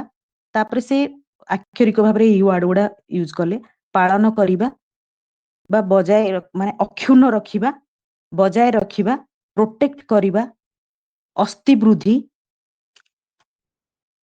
ଜୀବନ ବୃଦ୍ଧି, ଏଇ ସବୁ ଶବ୍ଦ ଗୁଡିକୁ ୟୁଜ କଲା ପରେ ତାପରେ କହିଲେ ଜୀବନ ବୃଦ୍ଧିର ରକ୍ଷାକୁ ଅକ୍ଷୁର୍ଣ୍ଣ ସ୍ଥିତିରେ ରଖିବାକୁ କୁହାଯାଏ କଣ? ପୁଣ୍ୟ। ବାରମ୍ବାର କହୁଥିଲେ ସେଇ ଜୀବନ ବୃଦ୍ଧିର କୁ ରକ୍ଷା କରିବା ବା ଜୀବନ ବୃଦ୍ଧିକୁ ଅକ୍ଷୁର୍ଣ୍ଣ ରଖିବାକୁ 2-3 ଥର ଏଇଟାକୁ ରିପିଟ କଲେ। ତାପରେ କହିଲେ କି ଏଇଟା ହିଁ ହଉଛି ଆମର ପୁଣ୍ୟ। ତାପରେ ସେଇ ମହାଭାରତର ଉଦାହରଣ ଦେଲେ, କେମିତି ଆମ ଜୀବନ ବୃଦ୍ଧିର ରକ୍ଷା ନ କଲେ କଣ ହେଇଥିଲା ସେଇ କଥାଟି କହିଲେ। ସାଙ୍ଗେ ସାଙ୍ଗେ ସେଇ କର୍ଣ୍ଣଙ୍କ ଦାନା ମାନେ ଯୋଉ ଦାନ, କର୍ଣ୍ଣଙ୍କୁ ଦାନ କଣ କୁହାଯାଏ ନା, ସେ ୱାର୍ଡ ଟା ସେ ବି ୟୁଜ କରିଥିଲେ। ଦାତା କର୍ଣ୍ଣ କହିଲେ ସେ ଦାତା କର୍ଣ୍ଣଙ୍କ କଥା ଏମିତି କହିଲେ କି ସେ ମହାଭାରତର ସେ କ୍ୟାରେକ୍ଟର ଦାତା କର୍ଣ୍ଣ ଏମିତି କହିକି ତାପରେ କହିଲେ କର୍ଣ୍ଣଙ୍କୁ ଦିଆଯାଇଥିଲା ରକ୍ଷା କବଚ। ତାଙ୍କୁ ଯୋଉ ମାନେ ଆଶୀର୍ବାଦ ସ୍ୱରୂପ ତାଙ୍କୁ ଯୋଉ ରକ୍ଷା କବଚଟି ଦିଆଯାଇଥିଲା, ସିଏ ତାଙ୍କର ମନର ଯୋଉ ପ୍ରବୃତ୍ତି, ହିଂସ୍ରକ ୱାର୍ଡ ୟୁଜ କଲେ, ଅହଙ୍କାରୀ, ପରଶ୍ରୀ କାତରତା, ଏଇ ସବୁ ଗୁଣ, ସ୍ୱାର୍ଥ, ଏଇ ସବୁ ଗୁଣର ପ୍ରବୃତ୍ତିରେ ପାଳିତ ହୋଇ ସେ କଣ କଲେ, ତାଙ୍କର ସେଇ ରକ୍ଷା କବଚଟିକୁ ଦାନ ଦେଇ ଅର୍ଜୁନଙ୍କୁ ଶେଷ କରିବା ପାଇଁ ସେ ବାଣଟିକୁ ଇନ୍ଦ୍ରଙ୍କ ଠାରୁ ନେଇ ଆସିଲେ। ସେ ଇନ୍ଦ୍ର ୟୁଜ କରିନାହାନ୍ତି, କିନ୍ତୁ ସେ ବାଣ ଶବ୍ଦ ୟୁଜ କଲେ। ଅର୍ଜୁନଙ୍କୁ କହିଲେ ଅର୍ଜୁନଙ୍କୁ ଶେଷ କରିଦେବା ପାଇଁ ସେ ବାଣଟିକୁ ସେ ଆଣିଲେ। ତେଣୁ ସେ ନିଜର ରକ୍ଷାଟାକୁ, ଏଇଠି ଯୋଉ କୁହାଯାଇଛି ରକ୍ଷା, ଜୀବନ ବୃଦ୍ଧିର ରକ୍ଷା, ସେଇଠି ସେ ରକ୍ଷାଟାକୁ ହରେଇ ଦେଲେ। ସେଇ ଜୀବନ ବୃଦ୍ଧିର ରକ୍ଷାଟାକୁ ହରେଇ ଦେଇକି ଅର୍ଜୁନଙ୍କୁ ଶେଷ କରିବା ପାଇଁ ଏଇ ସବୁ ଆଣିଲେ। ପୁଣି ସେଇଠି ଆଚାର୍ଯ୍ୟ ଦେବ ୟୁଜ କଲେ ସେଇ ବାର୍ଗିନ କଲେ, ସେ ବାର୍ଗେନ କରିଛନ୍ତି ତା ଭିତରେ। ତାମାନେ ସେ ଯୋଉ ବ୍ୟାପାରଟା ସେଲିଂ ବେପାର ଭଳିଆ, ନିଜେ ଦେଇଦେଲେ ତାପରେ ଆଣିଲେ। ସେଇ ଯୋଉ ସ୍ୱାର୍ଥ ବୁଦ୍ଧି, ତାଙ୍କ ଭିତରେ ଯୋଉ ଅହଙ୍କାର, ସେଇ ପରଶ୍ରୀ କାତରତା, ଯେ ଅର୍ଜୁନଙ୍କୁ ହରେଇବି, ସେଇଗୁଡାକ, ସେଇ ପ୍ରବୃତ୍ତି ଗୁଡାକ ମାନେ ତାଙ୍କ ଭିତରେ କ୍ରିୟା କରିକି କେମିତି ସେ ଏଇଟାକୁ ମାନେ ବାର୍ଗିନ ସହକାରେ ଦେଇକି ପୁଣି ନେଇ ଆସିଛନ୍ତି। ତେଣୁ ସେଇଥିପାଇଁ କହୁଛନ୍ତି, ଆଚାର୍ଯ୍ୟ ଦେବ କହୁଛନ୍ତି ସେ ହଉଛନ୍ତି ପାପୀ। ପର୍ଟିକୁଲାରଲି ୱାର୍ଡ ୟୁଜ କରିଛନ୍ତି, ସେ ହଉଛନ୍ତି ଦାତା କର୍ଣ୍ଣ, ପାପୀ। ତାପରେ ସେଇ କଥା କହୁଛନ୍ତି କି କେମିତି, ଏଇ କଥା କହିଲା ପରେ ତାପରେ ଜଣେ ଭାଇ କହୁଛନ୍ତି ସେଇ ସୋଲଜର, କ୍ରିକେଟର, ଏମାନଙ୍କ କଥା କହିଲା ପରେ ଆଚାର୍ଯ୍ୟ ଦେବ କହୁଛନ୍ତି ସେ ମାନେ ଦେଶ ପାଇଁ କରୁଛନ୍ତି, କିନ୍ତୁ ତା ବଦଳରେ କିଛି ପେମେଣ୍ଟ ଦିଆହଉଛି। କ୍ରିକେଟର ମାନଙ୍କ କଥା କହିଲା ବେଳେ ଆଚାର୍ଯ୍ୟ ଦେବ କହିଲେ ସେମାନେ ସେଇ ବୋର୍ଡ ପାଇଁ ଖେଳୁଛନ୍ତି, ପ୍ରକୃତ ରୂପରେ ମାନେ ଦେଶ ପାଇଁ ନୁହେଁ। ଏମିତି କରି କିଛି ଘଟଣା କହିଲା ପରେ ସେଇ ଦିନର କଥାଟି, ମାନେ ଆମର ସେଇ ଦିନର ବାଣୀଟି ଆମର ସରିଥିଲା, ସେ ପ୍ରଥମ ବାଣୀଟି। ତାପରେ ହଁ, ସେଇଠି ଟିକେ ଆଚାର୍ଯ୍ୟ ଦେବ ଆଉ ଗୋଟେ କଥା, କଣ କଣ୍ଟେକ୍ସଟା ମାନେ ସ୍ଲୋଲି କିଏ ଜଣେ ଭାଇ ବୋଧେ ମାନେ ସେପଟେ ଥିବା କିଏ କହିଥିଲେ, ଆଚାର୍ଯ୍ୟ ଦେବ ସେଇ ଠାକୁରତ୍ୱ କଥାଟା କହୁଥିଲେ। କହିଲେ ଯେତେବେଳେ ଆମେ ଚାହା ପିଉ ଦେଖିଥିବେ ମାନେ ପରିବେଶର ଯାହା ଆମର ପ୍ରାକ୍ଟିକାଲ ଘଟଣାଟି ଆଚାର୍ଯ୍ୟ ଦେବ ଏଠି କହିଲେ ଆମେ ପ୍ରତ୍ୟେକ ଅନୁଭବ କରିପାରିବା ଏ ଘଟଣାଟି। ଆଚାର୍ଯ୍ୟ ଦେବ କହିଲେ ଯେତେବେଳେ ମାସ ରେ ବା ପବ୍ଲିକ ରେ ଆମେ ଚାହା ପିଉନା ହାତଟା ଦେଖେଇ ଦଉ ଚାହା ପିଇଲା ପରେ ନା ପାଣି ଦିଅ ଆମେ ହାତ ଧୋଇବୁ, କିନ୍ତୁ ପ୍ରାକ୍ଟିକାଲି କଣ ଆମେ ଏକା ଥିଲା ବେଳେ କିମ୍ବା ଘରେ ଚାହା ପିଇଲା ବେଳେ ହାତ ଧୋଉ? ତ ସମସ୍ତେ ଟିକେ ହସିଲେ, କାରଣ ସମସ୍ତଙ୍କ ମନକୁ ପାଇଲା ଆମେ ସମସ୍ତେ କରୁନା ବୋଧହୁଏ। ସେଇଟା କିନ୍ତୁ ଏଇଟା ପ୍ରାକ୍ଟିକାଲ କଥା। ଆମେ ପବ୍ଲିକଲି ନିଜକୁ ପ୍ରମାଣିତ କରିବା ପାଇଁ ଚାହୁଁ ଆମେ ଠିକ, କିନ୍ତୁ ଏକାନ୍ତରେ ଆମେ ପ୍ରକୃତିରେ ଏଇଟା କରୁନା। ଆଚାର୍ଯ୍ୟ ଦେବ ସେଇଠୁ ସଙ୍ଗେ ସଙ୍ଗେ କହିଲେ ଯେତେବେଳେ ଏକାନ୍ତରେ ତୁମେ ଯାହା କର ସେଇଟା ହିଁ ହେଲା ତୁମର ଠାକୁରତ୍ଵ। ଏଇଟା ଟିକେ ଜୋର କରି କହିଲେ, ଏକାନ୍ତରେ ତୁମେ ଯାହା କର ଏଇଟା ହିଁ ହେଲା ତୁମର ଠାକୁରତ୍ଵ। ତେଣୁ ଏକାନ୍ତରେ ତୁମେ ଯେମିତି କର ସେଇଟା ହିଁ ତୁମର ଠାକୁର। ତେଣୁ ଆମେ ଏଇଠୁ ପ୍ରତ୍ୟେକ ଶିଖିଲେ ଯେ ଆମେ କାହାକୁ ଖୁସି କରିବା ପାଇଁ କିମ୍ବା ବାହାରକୁ ଖୁସି କରିବା ପାଇଁ ନୁହେଁ, ଆମେ ନିଜର ଚରିତ୍ରକୁ ଠିକ କଲେ ଅଟୋମେଟିକାଲି ସେ ଘରେ ହବ, ଏକାନ୍ତରେ ବି ହବ, ପବ୍ଲିକ ରେ ବି ହବ, ଯେକୌଣସି ସ୍ଥାନରେ ଥିଲେ ମଧ୍ୟ ସେଇଟା ଆମ ଭିତରେ ଅଟୋ ଜେନେରେଟ ହେଇଯିବ। ସେଇଟା ଆମକୁ ଆଚାର୍ଯ୍ୟ ଦେବ ସେଇଠି ଶିଖେଇବାକୁ ଚେଷ୍ଟା କଲେ। ଆମେ କେତେ ଦୂର ଅନୁସରଣ କରିବା ସେଇଟା ଆମ ଉପରେ ନିର୍ଭର କରୁଛି। କିନ୍ତୁ ଆଚାର୍ଯ୍ୟ ଦେବଙ୍କର କହିବାର ଉଦ୍ଦେଶ୍ୟ ମୁଁ ଯାହା ବୁଝେ ଏଇଆ ହିଁ ଥିଲା ଯେ ତୁମେ ପ୍ରଥମେ ତୁମର ଏକାନ୍ତ ସମୟରେ ବାରମ୍ବାର ଏଇଟା 2-3 ଥର ରିପିଟ କରିଛନ୍ତି, ଏକାନ୍ତ ସମୟରେ ନିଜେ ତୁମେ ଯାହା ହିଁ କରୁଛ ସେଇଟା ହିଁ ତୁମର ଠାକୁରତ୍ଵ। ତେଣୁ ସେଇ ଦିନର ବାଣୀ ଏତିକିରେ ଥିଲା। ତା ପରଦିନ 23 ତାରିଖର ଆମର ବାଣୀ ଥିଲା, ଯୋଉଦିନ ମୁଁ ଯାଇ ପହଞ୍ଚିଲି ବାଣୀଟି ଆଉ ମୁଁ ଶୁଣି ପାରିନଥିଲି, କିନ୍ତୁ ମାନେ ଯାହା ଶବ୍ଦ ଗୁଡାକ ବି ବିଶ୍ଳେଷଣ ନ ଶୁଣି ଡାଇରେକ୍ଟ ଆଚାର୍ଯ୍ୟ ଦେବଙ୍କର କଥା ମାନେ ଆଲୋଚନା ଟା ଶୁଣିଥିଲି। ଆଚାର୍ଯ୍ୟ କହୁଛନ୍ତି କୌଣସି କାର୍ଯ୍ୟକୁ ପେଣ୍ଡିଂ ରଖ ନାହିଁ, ପୁରା ଡାଇରେକ୍ଟ କହୁଥିଲେ। ମୁଁ ସେଇ ସମୟରେ ଶୁଣିଲି କି କୌଣସି କାର୍ଯ୍ୟକୁ ପେଣ୍ଡିଂ ରଖ ନାହିଁ, ଯାହା କରଣୀୟ ତାହା କର ହିଁ। କାରଣ ପେଣ୍ଡିଂ ରଖିଲେ ତୁମେ ବହୁତ ପଛକୁ ପଳେଇବ, ତୁମ ସ୍ଲୋ ଡାଉନ ହେଇଯିବ ଆଉ କାର୍ଯ୍ୟଟା ବହୁତ ଲମ୍ବା ହେଇଯିବ।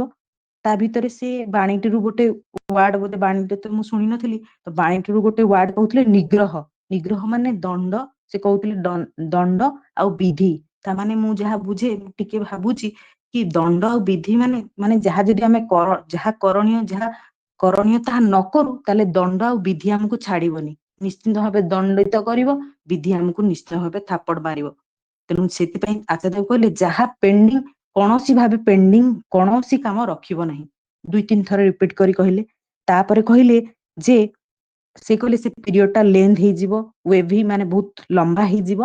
ତାପରେ କହିଲେ ତମେ ରିଲାକ୍ସ ବି ଫିଲ୍ କରିପାରିବନି। ତାପରେ କହିଲେ ସମସ୍ତ କାର୍ଯ୍ୟଟିକୁ ପ୍ଲାନିଂ କରି କରିବ।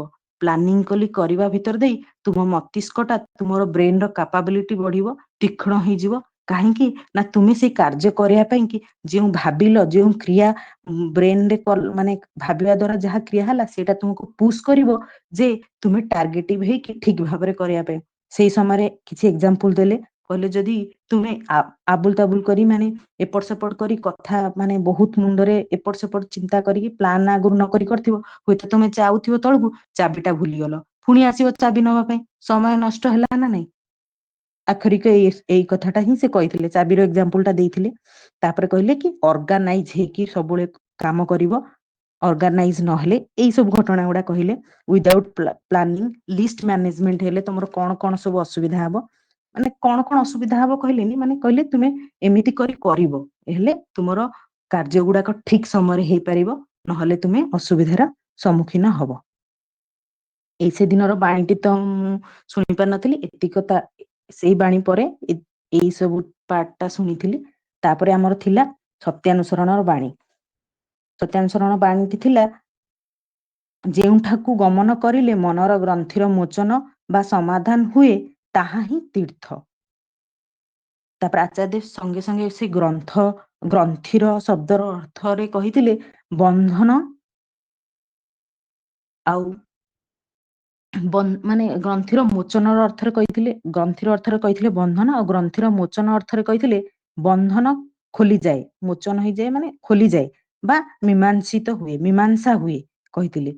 ତାପରେ ସେଠୁ ବାଣୀରୁ ପୁରା ମର୍ମ ଭାବରେ କହିଲେ ମନର ବିସ୍ତାର, ଏ ମନର ବିସ୍ତାରକୁ ବିସ୍ତାର କରେ, ଯେଉଁ ସ୍ଥାନ ମନର ବିସ୍ତାର କରେ ତାହା ହିଁ ମାନେ, ଆଉ ତାପରେ ତୀର୍ଥ ଅର୍ଥ ନ କରି ବାରମ୍ବାର ଏଇ ଟାଇପ ର କହୁଥିଲେ ମନର ବିସ୍ତାର କରିବା ପାଇଁ ତା ପାଇଁ ସେ କଣ କଣ କହୁଥିଲେ କି କାର୍ଯ୍ୟ ଗୁଡାକ କରିବା, ଆଉ କାର୍ଯ୍ୟ ଗୁଡାକ କରିବା ସେମିତି ସେଇ କାର୍ଯ୍ୟ ଗୁଡାକ ଉନ୍ନତି ମୁଖର ହବା ଦରକାର। ଆଉ ସେଇ ଉନ୍ନତି ମୁଖର ମାନେ ସେଇ ସ୍ଥାନକୁ ତାଙ୍କର କହିବାର ଅର୍ଥ ଥିଲା ଯେ ଯୋଉ ଆମର ତୀର୍ଥ କଥା କହିଲେ ଯେ ଯେଉଁଠାକୁ ଗମନ କଲେ ମନର ଗ୍ରନ୍ଥିର ମୋଚନ ବା ସମାଧାନ ହୁଏ, ସେଥିପାଇଁ ସେ କହିଲେ କି ଯୋଉ ଆମେ ଯିବା ଫଳରେ ଯୋଉ କାର୍ଯ୍ୟର ମାନେ କେମିତି କରି ମନଟାକୁ ବିସ୍ତାର କରାଯାଏ, ସେଇ ଉଦ୍ଦେଶ୍ୟରେ ସେ ବାରମ୍ବାର କହୁଥିଲେ ଯେ କାର୍ଯ୍ୟଟିକ କେମିତି ଉନ୍ନତି ମୁଖର କରିବା, ଆଉ ସେଇ ମନର ଗ୍ରନ୍ଥି ବା ବନ୍ଧନରୁ ଆମେ ମୁକ୍ତ ହେଇକି ପୁରା ବିସ୍ତାରିତ ହେବା। ବିସ୍ତାର ଶବ୍ଦଟାକୁ ବାରମ୍ବାର କହୁଥିଲେ। ଆଉ କହୁଥିଲେ ମାନେ କହିବାର ମର୍ମ ଥିଲା ଯେ ଯଦି ସେଇ ପରିସ୍ଥିତିରୁ ପୁଣି ପଳେଇ ଆସୁ, ମନ ପୁଣି ୱାର୍ଡଟା ୟୁଜ କରୁଥିଲେ ଅବିବେକୀ ହେଇକି ପୁଣି ମନ ସେଇଥିରୁ ବିରତ ହେଇଯାଏ। ସେଇ ଉନ୍ନତି ବିସ୍ତାର ମୁଖର ପର୍ଯ୍ୟାୟରୁ ପୁଣି ଚ୍ୟୁତ ହେଇକି କଣ ହୁଏ ନା ବିରତି ହେଇକି ବା ଚ୍ୟୁତ ହେଇକି ଅବିବେକୀ ହେଇଯାଏ। ପୁଣି ସେ ମାନେ ସିଚୁଏସନରେ ପଡିଲେ ପୁଣି ସେ ଇଏ ହେଇଯାଏ। ତ ଏଇ କଥାଟା ବି ତା ଭିତରେ କହିଥିଲେ। ତେଣୁ ସେଥିପାଇଁ ସେ କହିଥିଲେ କେମିତି ମନକୁ ଜାଗୃତ, ମାନେ ସେଇ ଅବସ୍ଥାକୁ ଯାଇ ମନକୁ ଜାଗୃତ, ଶାନ୍ତ ଆଉ ବନ୍ଧନ ମୁକ୍ତ ଆଉ ବିସ୍ତାର କରିବାର କଥାଟା ସେ କହିଥିଲେ। ତାପରେ ସେ ଯୋଉ ପରିବେଶର ତା ପରପରୁ କଣ୍ଟେକ୍ସଟରୁ ଟିକେ ବାହାରି ଆସି କହିଥିଲେ କେମିତି ପରିବେଶର ଯୋଉ ଆମର ଏନଭାୟରନମେଣ୍ଟର ପଲ୍ୟୁସନକୁ ନେଇକି ଟପିକଟାକୁ ନେଇକି କହିଥିଲେ ଯେ ପରିବେଶଟାକୁ ଆମେ କେମିତି ଏକ୍ସେସ ୟୁଜ କରିକି ନଷ୍ଟ କରିଦଉଛେ, ଯାହା ଫଳରେ ପର୍ଟିକୁଲାରଲି କହିଥିଲେ ଆମେ ବୁଝିପାରୁନେ, ଆମେ ଏତେ ନଷ୍ଟ କରିଦଉଛେ ଯେ ଆମର ନାତି, ତାର ଅଣନାତି, ଆମର ପୁତ୍ର, ନାତି, ଅଣନାତି ଏମାନଙ୍କ ପାଇଁ ଆମେ ଆଉ କିଛି ବି ରଖୁନେ, ତାର ଏକ୍ସେସିଭ ୟୁଜ କରୁଛେ। ଆମେ ଭବିଷ୍ୟତ କଥା ଭାବୁନେ କାହିଁକି ଏହା ହବା ଫଳରେ ଆଜି ଯିଏ ରାଜା କାଲି ସେ ଭିକାରୀ ବି ହେଇଯିବ। କାରଣ ଏଇ ସବୁ ଆମେ ଏଭଳି ଭାବରେ କରୁଛେ ଯାହା ଫଳରେ କାଲିକି ଆଉ କିଛି ନଥିବ। ଏଇ କଥାଟା କହିଥିଲେ। ଆଉ କମ୍ପେୟାର କରିଥିଲେ ଆମେରିକାର ପଲ୍ୟୁସନ ସହିତ ଇଣ୍ଡିଆର ପଲ୍ୟୁସନ ସହିତ ପରସେଣ୍ଟେଜ ସହିତ କହିଥିଲେ। ମତେ ସେତେବେଳେ ଲାଗିଲା କି ଆଚାର୍ଯ୍ୟ ଦେବ ଏମାନେ ଆମର ମାନେ ଯୋଉମାନେ ଆମେ ମାନେ ପାଠ ପଢୁଛେ, ଯୋଉ ପିଲାମାନେ ଷ୍ଟୁଡେଣ୍ଟ ମାନେ ଆମେ ଏତେ କରି ମନେ ରଖୁନି, କିନ୍ତୁ ଆଚାର୍ଯ୍ୟ ଦେବ ସେ ପରସେଣ୍ଟେଜ କଥା ମନେ ରଖିଛନ୍ତି ଯେ ଆମର ପୁରା ପପୁଲେସନ ୱାର୍ଲଡର 1.3% ପପୁଲେସନ ଆମେରିକାର ଥିଲାବେଳେ ଇଣ୍ଡିଆର 14%, କିନ୍ତୁ ପଲ୍ୟୁସନର ମାତ୍ରାଟା 30% ଆମେରିକାରେ ଓ ଇଣ୍ଡିଆର 18%। ତେଣୁ ଆମେରିକାକୁ ସେ ଟିକେ ଇଏ ଦୃଷ୍ଟିରେ କହିଥିଲେ କଥା ଗୁଡାକ। ତେଣୁ ମତେ ସେଇଟା ଲାଗିଲା କି ଆମେ ସବୁବେଳେ ଭାବୁଛେ ଆମର ମାନେ ପାଠ ପଢା ସରିଗଲା କି ଆମେ ଚାକିରି କରିଗଲେ, କିନ୍ତୁ ସେ ସବୁବେଳେ ଜ୍ଞାନ ଅର୍ଜନ ମାନେ ସବୁବେଳେ ଅପଡେଟ ରହିଛନ୍ତି। ତେଣୁ ସେଇଟା ବି ମତେ ଟିକେ ସେଠି ଶିଖିବାକୁ ମିଳିଲା। ଆଉ ତେଣୁ ଆମେ ସମସ୍ତେ ସବୁବେଳେ ସବୁ ସମୟରେ ଅପଡେଟ ହେଇକି ରହିବା କଥାଟା ମତେ ଲାଗିଲା ଆମେ ଶିଖିବା। ଆମେ ସବୁ ସମୟରେ ସବୁ ଜିନିଷ ଜାଣିବା। ଆମେ ସତ୍ସଙ୍ଗ ହିସାବରେ ଆଉ ବେସିକାଲି ସବୁ ଜିନିଷ ଜାଣିବା, କାହିଁକିନା ଆମକୁ ପୋଷଣ ଦେବାରେ ଆଉ ନିଜେ ବି ପାଳନ କରିବାରେ ସୁବିଧା ହେବ। ଏଇଟା ଥିଲା ବାଣୀ ପାଠର କଥା। ହଁ, ସେଇଦିନ ଆଉ ଗୋଟେ ବହୁତ ବଡ କଥାଟେ କହିଥିଲେ, ବହୁତ ବଡ କଥାଟେ ମୋ ମନକୁ ବହୁତ ପ୍ରଭାବିତ କରିଥିଲା। ଆକ୍ଚୁଆଲି ସେଇଠି ଜଣେ ଭାଇ କିଏ ପ୍ରଶ୍ନ କରିଥିଲେ, ସେଇଟା ତ ଶୁଭୁ ନଥିଲା ଏପଟକୁ ମାନେ ମା ମାନଙ୍କ ପଟକୁ, କିନ୍ତୁ ଆଚାର୍ଯ୍ୟଙ୍କ କଥାଟା କ୍ଲିୟରଲି ଶୁଭିଥିଲା। ମୁଁ ପରବର୍ତ୍ତୀ ସମୟରେ କଲେକ୍ଟ କରିଥିଲି ଭାଇମାନଙ୍କ ଠାରୁ। ଭାଇମାନେ କହିଲେ କି ଜଣେ କହିଲେ ଯେ ଜଣେ ଭାଇ ତାଙ୍କର ନିଜର ଭାଇ କୋମାରୁ ଉଠିଲା ପରେ ଡାଇରେକ୍ଟ କହିଥିଲେ ଯେ ମୁଁ ଇଷ୍ଟଭୂତି କରିବି ଦିଅ ତାଙ୍କ ପରିବାରକୁ। ତାପରେ କହିବା ଫଳରେ ସାଙ୍ଗେ ସାଙ୍ଗେ ଆଚାର୍ଯ୍ୟ କହିଲେ ଇଷ୍ଟଭୂତି ଟଙ୍କାର ବ୍ୟାପାର ନୁହେଁ। ପୁରା ଆକ୍ଷରିକ ଶବ୍ଦ ଏଇଟା କହିଥିଲେ, ଟଙ୍କାର ବ୍ୟାପାର ନୁହେଁ, ଏଇଟା ହେଲା ଇମୋସନ। ପୁରା ଏକ୍ଜାକ୍ଟଲି ଏଇଟା ହିଁ କହିଥିଲି। ଆଉ ମୋ ମନକୁ, ମୁଁ ଭାବୁଛି ସମସ୍ତଙ୍କ ମନକୁ ବହୁତ ସ୍ପର୍ଶ କରିଥିବ ଯେ ଇଷ୍ଟଭୂତିଟା ପ୍ରକୃତରେ ଟଙ୍କାର ବ୍ୟାପାର ନୁହେଁ। ଏଇଟା ମାନେ ଖୁବ ଆନନ୍ଦର ସହିତ ଏଇ ପରମପିତା ଯିଏ ଆମକୁ ସବୁ କିଛି ଦେଇଛନ୍ତି, ମାନେ ଆମର ସମ୍ପୂର୍ଣ୍ଣ ସମସ୍ତ ଜିନିଷଟାକୁ ବହନ କରିଛନ୍ତି, ଆମେ ଆମ ଜୀବନର କିଛି ମାନେ ସେଇଟା ଆମେ ମାନେ କରିବି ମାନେ ବ୍ୟାଖ୍ୟା କରିପାରିବାନି ଯେ ଆମେ କଣ କରୁଛେ, କିନ୍ତୁ ସେଇଟାକୁ ଆମେ ଟଙ୍କାର ବ୍ୟାପାର ନଉ ଭାବୁ। ଅନେକ ସମୟରେ ସମସ୍ତଙ୍କ ମନରେ ପ୍ରଶ୍ନ ଆସେ, ଅନେକ ମାନେ ଜନ ମନରେ ଏଇ ପ୍ରଶ୍ନଟା ଆସେ। ତେଣୁ ଆଚାର୍ଯ୍ୟ ଦେବ ବହୁତ ସହଜ ଭାବରେ ଗୋଟିଏ ସେଣ୍ଟେନ୍ସରେ କହିଥିଲେ ଇଷ୍ଟଭୂତିଟା ଟଙ୍କାର ବ୍ୟାପାର ନୁହେଁ, ଏଇଟା ଗୋଟେ ଇମୋସନ। ପୁରା ସିମ୍ପଲ ସେଣ୍ଟେନ୍ସରେ କହିଥିଲେ ଯେ ଜଣେ ଯଦି ବହୁତ ମାନେ ଡିପଲି ଏ ଜିନିଷଟାକୁ ଭାବେ, ସତରେ ସେ ଭାଇଟି ଯେତେବେଳେ କୋମାରୁ ଉଠିକି କହିଥିବ ଇଷ୍ଟଭୂତି ଦିଏ, ତା ମନରେ କୋଉ ଭଳି ଭାବ ଆସିଥିବ ସେ ସେ କଣ ପାଇଁ ସେ କଥାଟା କହିଲା ହୁଏତ ଯଦି ଆମେ ମାନେ ତନ୍ନ କରି ନିଜର ମନକୁ ବିଚାର କରୁ, ନିଜର ମନକୁ ପ୍ରଶ୍ନ କରୁ, ତାହେଲେ କିଛି ମାତ୍ରାରେ ଆମେ ନିଶ୍ଚିତ ଭାବେ ବୁଝିପାରିବା। ଏଇ ଆମର ଯାହା ବାଣୀ ପାଠର ଯାହା 3 ଦିନର ଥିଲା ଏତିକ ଏଇ ସବୁ ଆପଣଙ୍କ ପାଖରେ ତୋଳି ଧରିଲି। ତାପରେ ଥିଲା ଆମର ନିବେଦନର ସମୟ।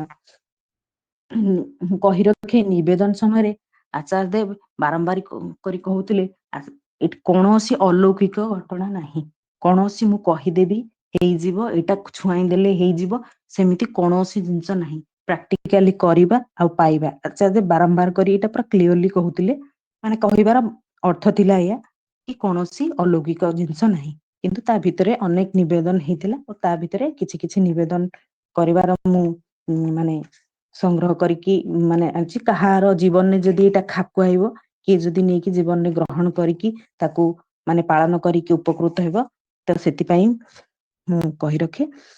ତ ଥିଲା ହେଲ୍ଥ ରିଗାର୍ଡିଂ ନିବେଦନ। ଜଣଙ୍କର ଥିଲା ଆମର କଣ ଲଙ୍ଗସରେ ପ୍ରୋବ୍ଲେମ ଥିଲା। ସେ ଆସି ନିବେଦନ କଲା ପରେ ଆଚାର୍ଯ୍ୟ ଦେବ ପାଣି ଜମିଥିଲା, ପାଣିର ଇଏ ଥିଲା। ଆଚାର୍ଯ୍ୟ ଦେବ କହିଲେ କି କିଡନୀ ଫଙ୍କସନ ଟାକୁ ଟିକେ ଟେଷ୍ଟ କରିବୁ, ପାଣି ଟା କେମିତି ନିଷ୍କାସନ ହବ, କିଡନୀର ପ୍ରୋବ୍ଲେମ ନିଶ୍ଚିତ ଭାବେ ଥିବ, ଏଇ କଥାଟା କହିଥିଲେ। ତାପରେ କହିଥିଲେ ବ୍ଲାକ୍ କଫି ଟିକେ ପିଇବୁ, ଏଇଟା ତାଙ୍କୁ କହିଥିଲେ।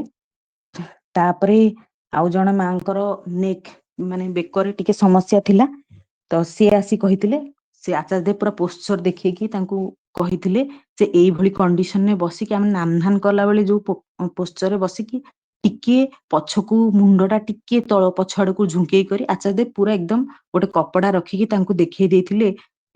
କପଡାଟିକୁ ଭାଙ୍ଗିକି ପଛପଟେ ରଖି କହିଲେ ଏମିତି କରିକି ମାଟିକୁ କହିଦେଇଥିଲେ ଯେ ତୁମେ ଏମିତି କରିକି ବସିବ। ଆଉ ଜଣେ ତାଙ୍କର ସେଇଥିପାଇଁ ହେଡାକ ବି ହଉଥିଲା, ତ ତେଣୁ ସେ କହୁଥିଲେ ସେ ଯେତେବେଳେ କହିଲେ ହେଡାକ, ଆଚାର୍ଯ୍ୟ କହିଲେ ଦେଖ ଅକ୍ସିଜେନ ମୁଣ୍ଡକୁ ଯାଉନି ସଫିସିଏଣ୍ଟ ମାତ୍ରାରେ, ତେଣୁ ତୁ ଏଇଭଳି ଭାବରେ କେମିତି ଅକ୍ସିଜେନ ଯିବ, ଏଇଭଳି ଭାବରେ ପୋଶ୍ଚରରେ ବସିବୁ। ବାରମ୍ବାର କଣ ମୋବାଇଲକୁ ଝୁଙ୍କିକି ଦେଖୁଥିବା କିମ୍ବା ତଳକୁ ମୁହଁ କରି କାମ କରିବା ଫଳରେ ଏତେ ସମୟ ଧରି ମାନେ ମୁଣ୍ଡଟେ ଯୋଉ ତଳକୁ ରହୁଛି, ସେଥିପାଇଁ ଅକ୍ସିଜେନ କମି ରହୁଛି, ମୁଣ୍ଡକୁ ଯାଇପାରୁନି, ସେଥିପାଇଁ ଏଇ ପ୍ରୋବ୍ଲେମ ଟା ହଉଛି। ତେଣୁ ଏଇଟା ଦେଖିନବୁ। ତାପରେ ସେ ପୋଶ୍ଚର କରି ଦେଖେଇ ଦେଇଥିଲେ। ତାପରେ ସେଠି ଗୋଟେ ଘଟଣା, ଜଣେ ଅସୁସ୍ଥତା ପାଇଁ ଆସି ନିବେଦନ କରିଛନ୍ତି। ଆଚାର୍ଯ୍ୟ ଦେବ ପ୍ରାକ୍ଟିକାଲ ଦାଦାଙ୍କର ଘଟଣା ଗୋଟେ କହୁଛନ୍ତି। ଦାଦାଙ୍କୁ ଜ୍ୱର ହେଇଥିଲା, ଆମର ପୂର୍ବତନ ଆଚାର୍ଯ୍ୟ ଦେବଙ୍କ କଥା କହୁଛନ୍ତି।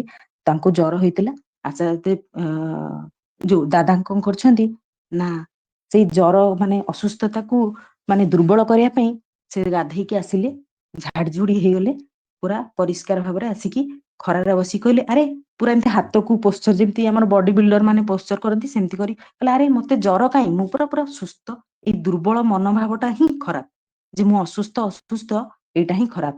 ପୁରା ମାନେ ଆଚାର୍ଯ୍ୟ ଦେବ ଏଇ ଘଟଣାଟା ଦାଦାଙ୍କର କହିକି ସେଇ ଯିଏ ନିବେଦନ କରିଥିଲେ ତାଙ୍କୁ କହିଲେ ଏଇ ଦୁର୍ବଳ ମନ ରଖିବୁନି, ଯେ ମୁଁ ଅସୁସ୍ଥ, ମୋ ଦେହ ଖରାପ, ଏଇ ଯୋଉ ସାଇକୋଟା ତୁ ରଖିବୁନି, ସବୁବେଳେ ତୁ ରଖିବୁ ଯେ ମୁଁ ସୁସ୍ଥ, ମୁଁ ପୁରା ଭଲ, ମୋର ସବୁ କିଛି ଠିକ ଅଛି। ଏଇ କଥାଟି ସେ ନିବେଦନକାରୀଙ୍କୁ କହିଥିଲେ। ତାପରେ ଆଉ ଜଣେ ମା ତାଙ୍କର କ୍ୟାନ୍ସର କଥାଟା ଆସିକି କହିଥିଲେ। ତାପରେ ସେ ପଚାରିଥିଲେ ଆଚାର୍ଯ୍ୟ ଦେବ ବହୁତ ଧୈର୍ଯ୍ୟର ସହକାରେ ଏତେ ସୁନ୍ଦର ଭାବରେ ସମସ୍ତଙ୍କ ସହିତ କଥା ହଉଥିଲେ, ଟିକେ ବି ବିରକ୍ତିର ଭାବ ନଥିଲା। କହିଲେ କି ଆରେ ଅପରେସନ କୋଉ ଷ୍ଟେଜରେ ଅଛି ପଚାରିଲେ, ତାପରେ କହିଲେ ଆଗ୍ରେସିଭ ଷ୍ଟେଜ କଥା ପଚାରିକି, ତାପରେ କହିଲେ ଅପରେସନ କରିବା ପୂର୍ବରୁ ଟିକେ ମେଡିକେସନ, ଟିକେ ଆୟୁର୍ବେଦିକ କଥା, ହୋମିଓପାଥିକ କଥା କହିଥିଲେ। ହୋମିଓପାଥିକ ର ବିଷୟରେ ଟିକେ ମାନେ ତର୍ଜମା କରିବୁ, ହୋମିଓପାଥିକ ବିଷୟରେ ରିସର୍ଚ୍ଚ କରିବୁ, ପର୍ଟିକୁଲାରଲି ଗୋଟେ ମେଡିସିନ ଅଛି, କିନ୍ତୁ ତୋର କୋଉ ଷ୍ଟେଜରେ ଅଛି ମାନେ ପରୀକ୍ଷା କରିକି ଏଟା ଗ୍ରହଣ କଲେ ଭଲ ହବ, ନହେଲେ ଡେରି ହେଇଗଲେ ପୁଣି ଅସୁବିଧା ବି ହେଇପାରେ। ପୁରା ମାନେ ପୁରା ପୁଙ୍ଖାନୁପୁଙ୍ଖ ଭାବେ ପୁରା କ୍ଲିୟରଲି ତାଙ୍କୁ ସେଇ ମାଙ୍କୁ ପୁରା ଧରେଇ ଦେଇଥିଲେ। ବହୁତ ସମୟ ଧରି ତାଙ୍କ ସହିତ କଥା ହେଇ ତାଙ୍କୁ ମାନେ ସାହସ ବଳ ଦେଇକି ଯେମିତି ସେ ଭାଙ୍ଗି ନ ପଡିବେ, ଖୁବ ସୁନ୍ଦର ଭାବେ, ମାନେ ଏତେ ଭାଙ୍ଗି ମାନେ ମନରେ ଯେମିତି ଦୁଃଖ ଭାବ ହବନି, ସେମିତି ପୁରା ପଜିଟିଭଲି ଯେମିତି କ୍ୟାନ୍ସର ଟା କିଛି ବି ନୁହେଁ ସେଇଭଳି ଭାବରେ ତାଙ୍କୁ ସାହସ ଦଉଥିଲେ। ଦେଇକି ତାପରେ ସେଇ ମାଟିକୁ ଆମର କହିଥିଲେ। ତାପରେ ଆଉ ଜଣେ ଝିଅ ଆସି ଗ୍ୟାସ କଥାଟା କହିଥିଲେ, ଯେ ଗ୍ୟାସ ମୋର ହଉଛି। ଆଚାର୍ଯ୍ୟ ଦେବ ଯେତେବେଳେ ନିବେଦନ କଲେ, ଆଚାର୍ଯ୍ୟ ଦେବ କହିଲେ ଖାଦ୍ୟ ପରେ ନିଶ୍ଚିନ୍ତ ଭାବେ ତୋର ମାନେ ଥିବ ପ୍ରୋବ୍ଲେମ, ତୁ ତେଲ ଭାଜି ଖାଉଥିବୁ, ଏମିତି କହିଲେ, ମାନେ ନିଜର ଫ୍ୟାମିଲି ମେମ୍ବର ଯେମିତି କୁହନ୍ତି ସେମିତି ହିଁ କହିଲେ। ତାପରେ ତାଙ୍କୁ କହିଲେ ଦେଖ ତୁ ଖାଦ୍ୟପେୟଟା ଠିକ କରିବୁ। ପୁରା ଏମିତି ରୁଟିନରେ ଦେଇଦେଲେ, ଦେଖ ବ୍ରେକଫାଷ୍ଟରେ ତୁ ଟିକେ ହେଭି ଖାଇବୁ, ଲଞ୍ଚରେ ଟିକେ ତୁ ତାପରେ ଠାରୁ କମ ଖାଇବୁ, ତାପରେ ରାତିର ଖାଦ୍ୟଟା ଆଉ ଟିକେ କମ କରିବୁ। ପୁରା କ୍ଲିୟରଲି ଏଇ କଥାଟା କହିଲେ। ତାପରେ ଏଇ ଯୋଉ ଖାଦ୍ୟ ଗୁଡାକୁ ଟିକେ କମ କରିଦବୁ, ପାଣି ପିଇବୁ, ପୁରା ଏମିତି କହିଲେ। ଯେମିତି ଆମର ଘରେ ଫ୍ୟାମିଲି ମେମ୍ବର ଯେମିତି ମାନେ ଆପଣାର କରି କୁହନ୍ତି, ସେମିତି ହିଁ କହିଲେ। ତାପରେ ଆଉ ଜଣେ ଆସିକି ପୂର୍ବରୁ କେବେ ନିବେଦନ କରିଥିବେ ଅସୁସ୍ଥ ଥିଲେ ବୋଲି, ସେ ସୁସ୍ଥ ହେଇଯାଇଛନ୍ତି, ଆସିକି ଆଚାର୍ଯ୍ୟଙ୍କୁ ନିବେଦନ କରୁଛନ୍ତି ଯେ ମୁଁ ସୁସ୍ଥ ହେଇଯାଇଛି। ଆଚାର୍ଯ୍ୟ କହୁଛନ୍ତି ସୁସ୍ଥ ହେଇଗଲୁ ସତ, କିନ୍ତୁ ଖାଦ୍ୟପେୟ ସେମିତି କରି ରଖିବୁ, ଖାଦ୍ୟପେୟଟାକୁ ଯେମିତି ରଖିଥିଲୁ ଅସୁସ୍ଥ ସମୟରେ ସେମିତି ହିଁ ରଖିବୁ। ତାପରେ କହୁଛନ୍ତି ଠାକୁରଙ୍କ କାମଟା ଖୁବ କାମ କରିବୁ, ଡିପି ୱାର୍କଟା କରିବୁ, ଠାକୁରଙ୍କ କାମଟା ଖୁବ କରିବୁ। ଏଇ କଥା ସରିଲା ପରେ ଆଉ ଜଣେ ମାନେ ଆସିକି ନିବେଦନ କରୁଛନ୍ତି ଯେ ମୋ ପୁଅଟି ମଦ ପିଉଛି।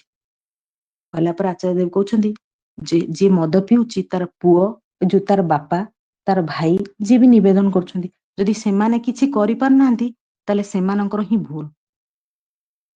ଏଟା କେମିତି ଉଦ୍ଦେଶ୍ୟ ରଖି କହିଲେ ଆଚାର୍ଯ୍ୟ ଦେବ ଯେ ଆକ୍ଚୁଆଲି ବୋଧହୁଏ ତାଙ୍କର କରିବାଟାରେ ଭୁଲ ଅଛି। କଣ ସେ ମାନେ ଯେହେତୁ ପିଲାଟିର କମ ଏଜ, ତେଣୁ ସେଇ କଥା କହିଛନ୍ତି ଯେ ତେଣୁ ବାପାଙ୍କର କିମ୍ବା ମାନେ ପରିବାରରେ ଯୋଉ ଗୁରୁଜନ ମାନଙ୍କର କଣ ଭୁଲ ଅଛି ବୋଲି ସେ ପିଲାଟି ମଦ ପିଉଛି, ଆଉ ସେଇଟାକୁ ତମେ ସଜାଡି ନବା ପାଇଁ ସେଠି ସତର୍କତା ଦେଇଦେଲେ ତାଙ୍କୁ। ଏଇଟା ଥିଲା ଆମର ହେଲ୍ଥ ର। ତାପରେ ଆମର ଥିଲା ଆଉ ଜଣେ ମା ଆସିକି ନିବେଦନ କରୁଥିଲେ, ଏଇଟା ବଢିଆ ଥିଲା ଗୋଟେ ଘଟଣାଟି। ଜଣେ ମା ଆସି ନିବେଦନ କଲେ ଅସୁସ୍ଥତାକୁ ନେଇକି, ତାଙ୍କ ପିଲାଟାର ଆଖିରେ ପ୍ରୋବ୍ଲେମ ହଉଛି, ଆଖିରେ ପୋଡା ମାନେ ଇଏ ହଉଛି, ଆଖିକୁ ଟିକେ ଅଧିକ, ଛୋଟ ପିଲାଟି, ତାଙ୍କ ମା ପାଖରେ ବି ସେ ଛୋଟ ପିଲାଟି ଅଛି। ତ ଆଶା ଦେବ କହିଲେ, ତାକୁ ସେ ପିଲାଠୁ ଡାଇରେକ୍ଟ ପଚାରିଲେ ଆରେ ତୁ କଣ ମୋବାଇଲ ଦେଖୁଛୁ ଅଧିକ ସମୟ? ତାଙ୍କ ମା ସାଙ୍ଗେ ସାଙ୍ଗେ ଉତ୍ତର ଦେଲେ ନାଇଁ ସେ ପାଠ ପଢାରେ ଯାହା ୟୁଜ ହୁଏ ସେଇଟା ହିଁ ଦେଖେ। ତାପରେ ଆଚାର୍ଯ୍ୟ ଦେବ କହିଲେ ଅଧିକ ସମୟ ମୋବାଇଲ ଦେଖିଲା ପରେ ଆଖିଟି ଡ୍ରାଏ ହେଇଯାଏ। ଆଖିରେ କେଉଁ ଭାବରେ ଏଇ ଡ୍ରାଏ ଶବ୍ଦର ଅର୍ଥ ଯୋଉ ଶବ୍ଦଟି ୟୁଜ କରିଥିଲେ, କହିଲେ ଆଖିଟି ଡ୍ରାଏ ହେଇଯାଏ, ସେଥିପାଇଁ ଆମେ ବାରମ୍ବାର ବ୍ଲିଙ୍କ କରୁ, ଆମର ଆଖିଟି ଡ୍ରାଏ ହେଇଗଲା ପରେ ଏଇ ସବୁ ପ୍ରୋବ୍ଲେମ ଗୁଡାକ ସୃଷ୍ଟି ହୁଏ। କହିଲା ପରେ ତାଙ୍କ ମା ପୁଣି ସଙ୍ଗେ ସଙ୍ଗେ କହିଲେ ସେ ମୋ କଥା ମାନୁନି। ସେଇଠୁ ଆଚାର୍ଯ୍ୟ ଦେବ ଟିକେ କ୍ଷୋଭ ପ୍ରକାଶ କରି କହିଲେ ଜନ୍ମ ହେଲା ପରେ ତାଠୁ ସିଗ୍ନେଚର ନେଇଗଲୁନି ଯେ ସେ ତୋ କଥା ମାନିବ ବୋଲି, ଗୋଟେ ଛାପ ରଖିଦେଲୁନି। ଟିକେ ସମସ୍ତେ ଟିକେ ପାର୍ଶ୍ୱଦ ସମସ୍ତେ ଟିକେ ମାନେ ହାସ୍ୟାତ୍ମକ ପରିବେଶଟି ସୃଷ୍ଟି ହେଲା। କିନ୍ତୁ ଆଚାର୍ଯ୍ୟ ଦେବ କ୍ଷୋଭ ପ୍ରକାଶ କରି କହୁଥିଲେ ତାମାନେ ମା ର ସେଇ କଥାଟାକୁ କଣ୍ଟେକ୍ସଟକୁ ନେଇ ତା ପରଦିନର ବାଣୀ ପାଠ ସମୟରେ ବି ସେ ମାଙ୍କ କଥାଟି ଆଚାର୍ଯ୍ୟ ଦେବ କହିଲେ କି ଯେ ପିଲାମାନେ ଆଜିକାଲି ମାନେ ଆଜିର ସମାଜରେ ମା ମାନେ ଯେ ଏମିତି ନିଜେ ଆଇଡଲ, ମାନେ ନିଜେ ଗୋଟେ ଆଦର୍ଶ ତାଙ୍କ ଆଗରେ ଠିଆ ହେଇନି, ମା ପିଲାଟି ଆଗରେ ମାଟି ସେଇ ଆଦର୍ଶ ହେଇକି ଠିଆ ହେଇନି ଯେ ସେ ତାକୁ ମାନିବ। ଆଉ ତୁ ତ ପୁରା ଏମିତି କହିଲୁ, ତୁ ତ ନିଜେ ହେଇନୁ, କେମିତି ତୁ ତାକୁ କହୁଛୁ ଯେ ସିଏ ତୋତେ ମାନିବ ବୋଲି? ତେଣୁ ସିଏ ତ ଅନ୍ତର୍ଯାମୀ, ସେ କଣ ବୁଝିଥିବେ, ତେଣୁ ସେଥିପାଇଁ ସେ ସେଇ କଥାଟାକୁ କହିଲେ। ପରଦିନ ମଧ୍ୟ ସେ ବାଣୀପାଠ ସମୟରେ ଏଇଟା କହିଥିଲେ।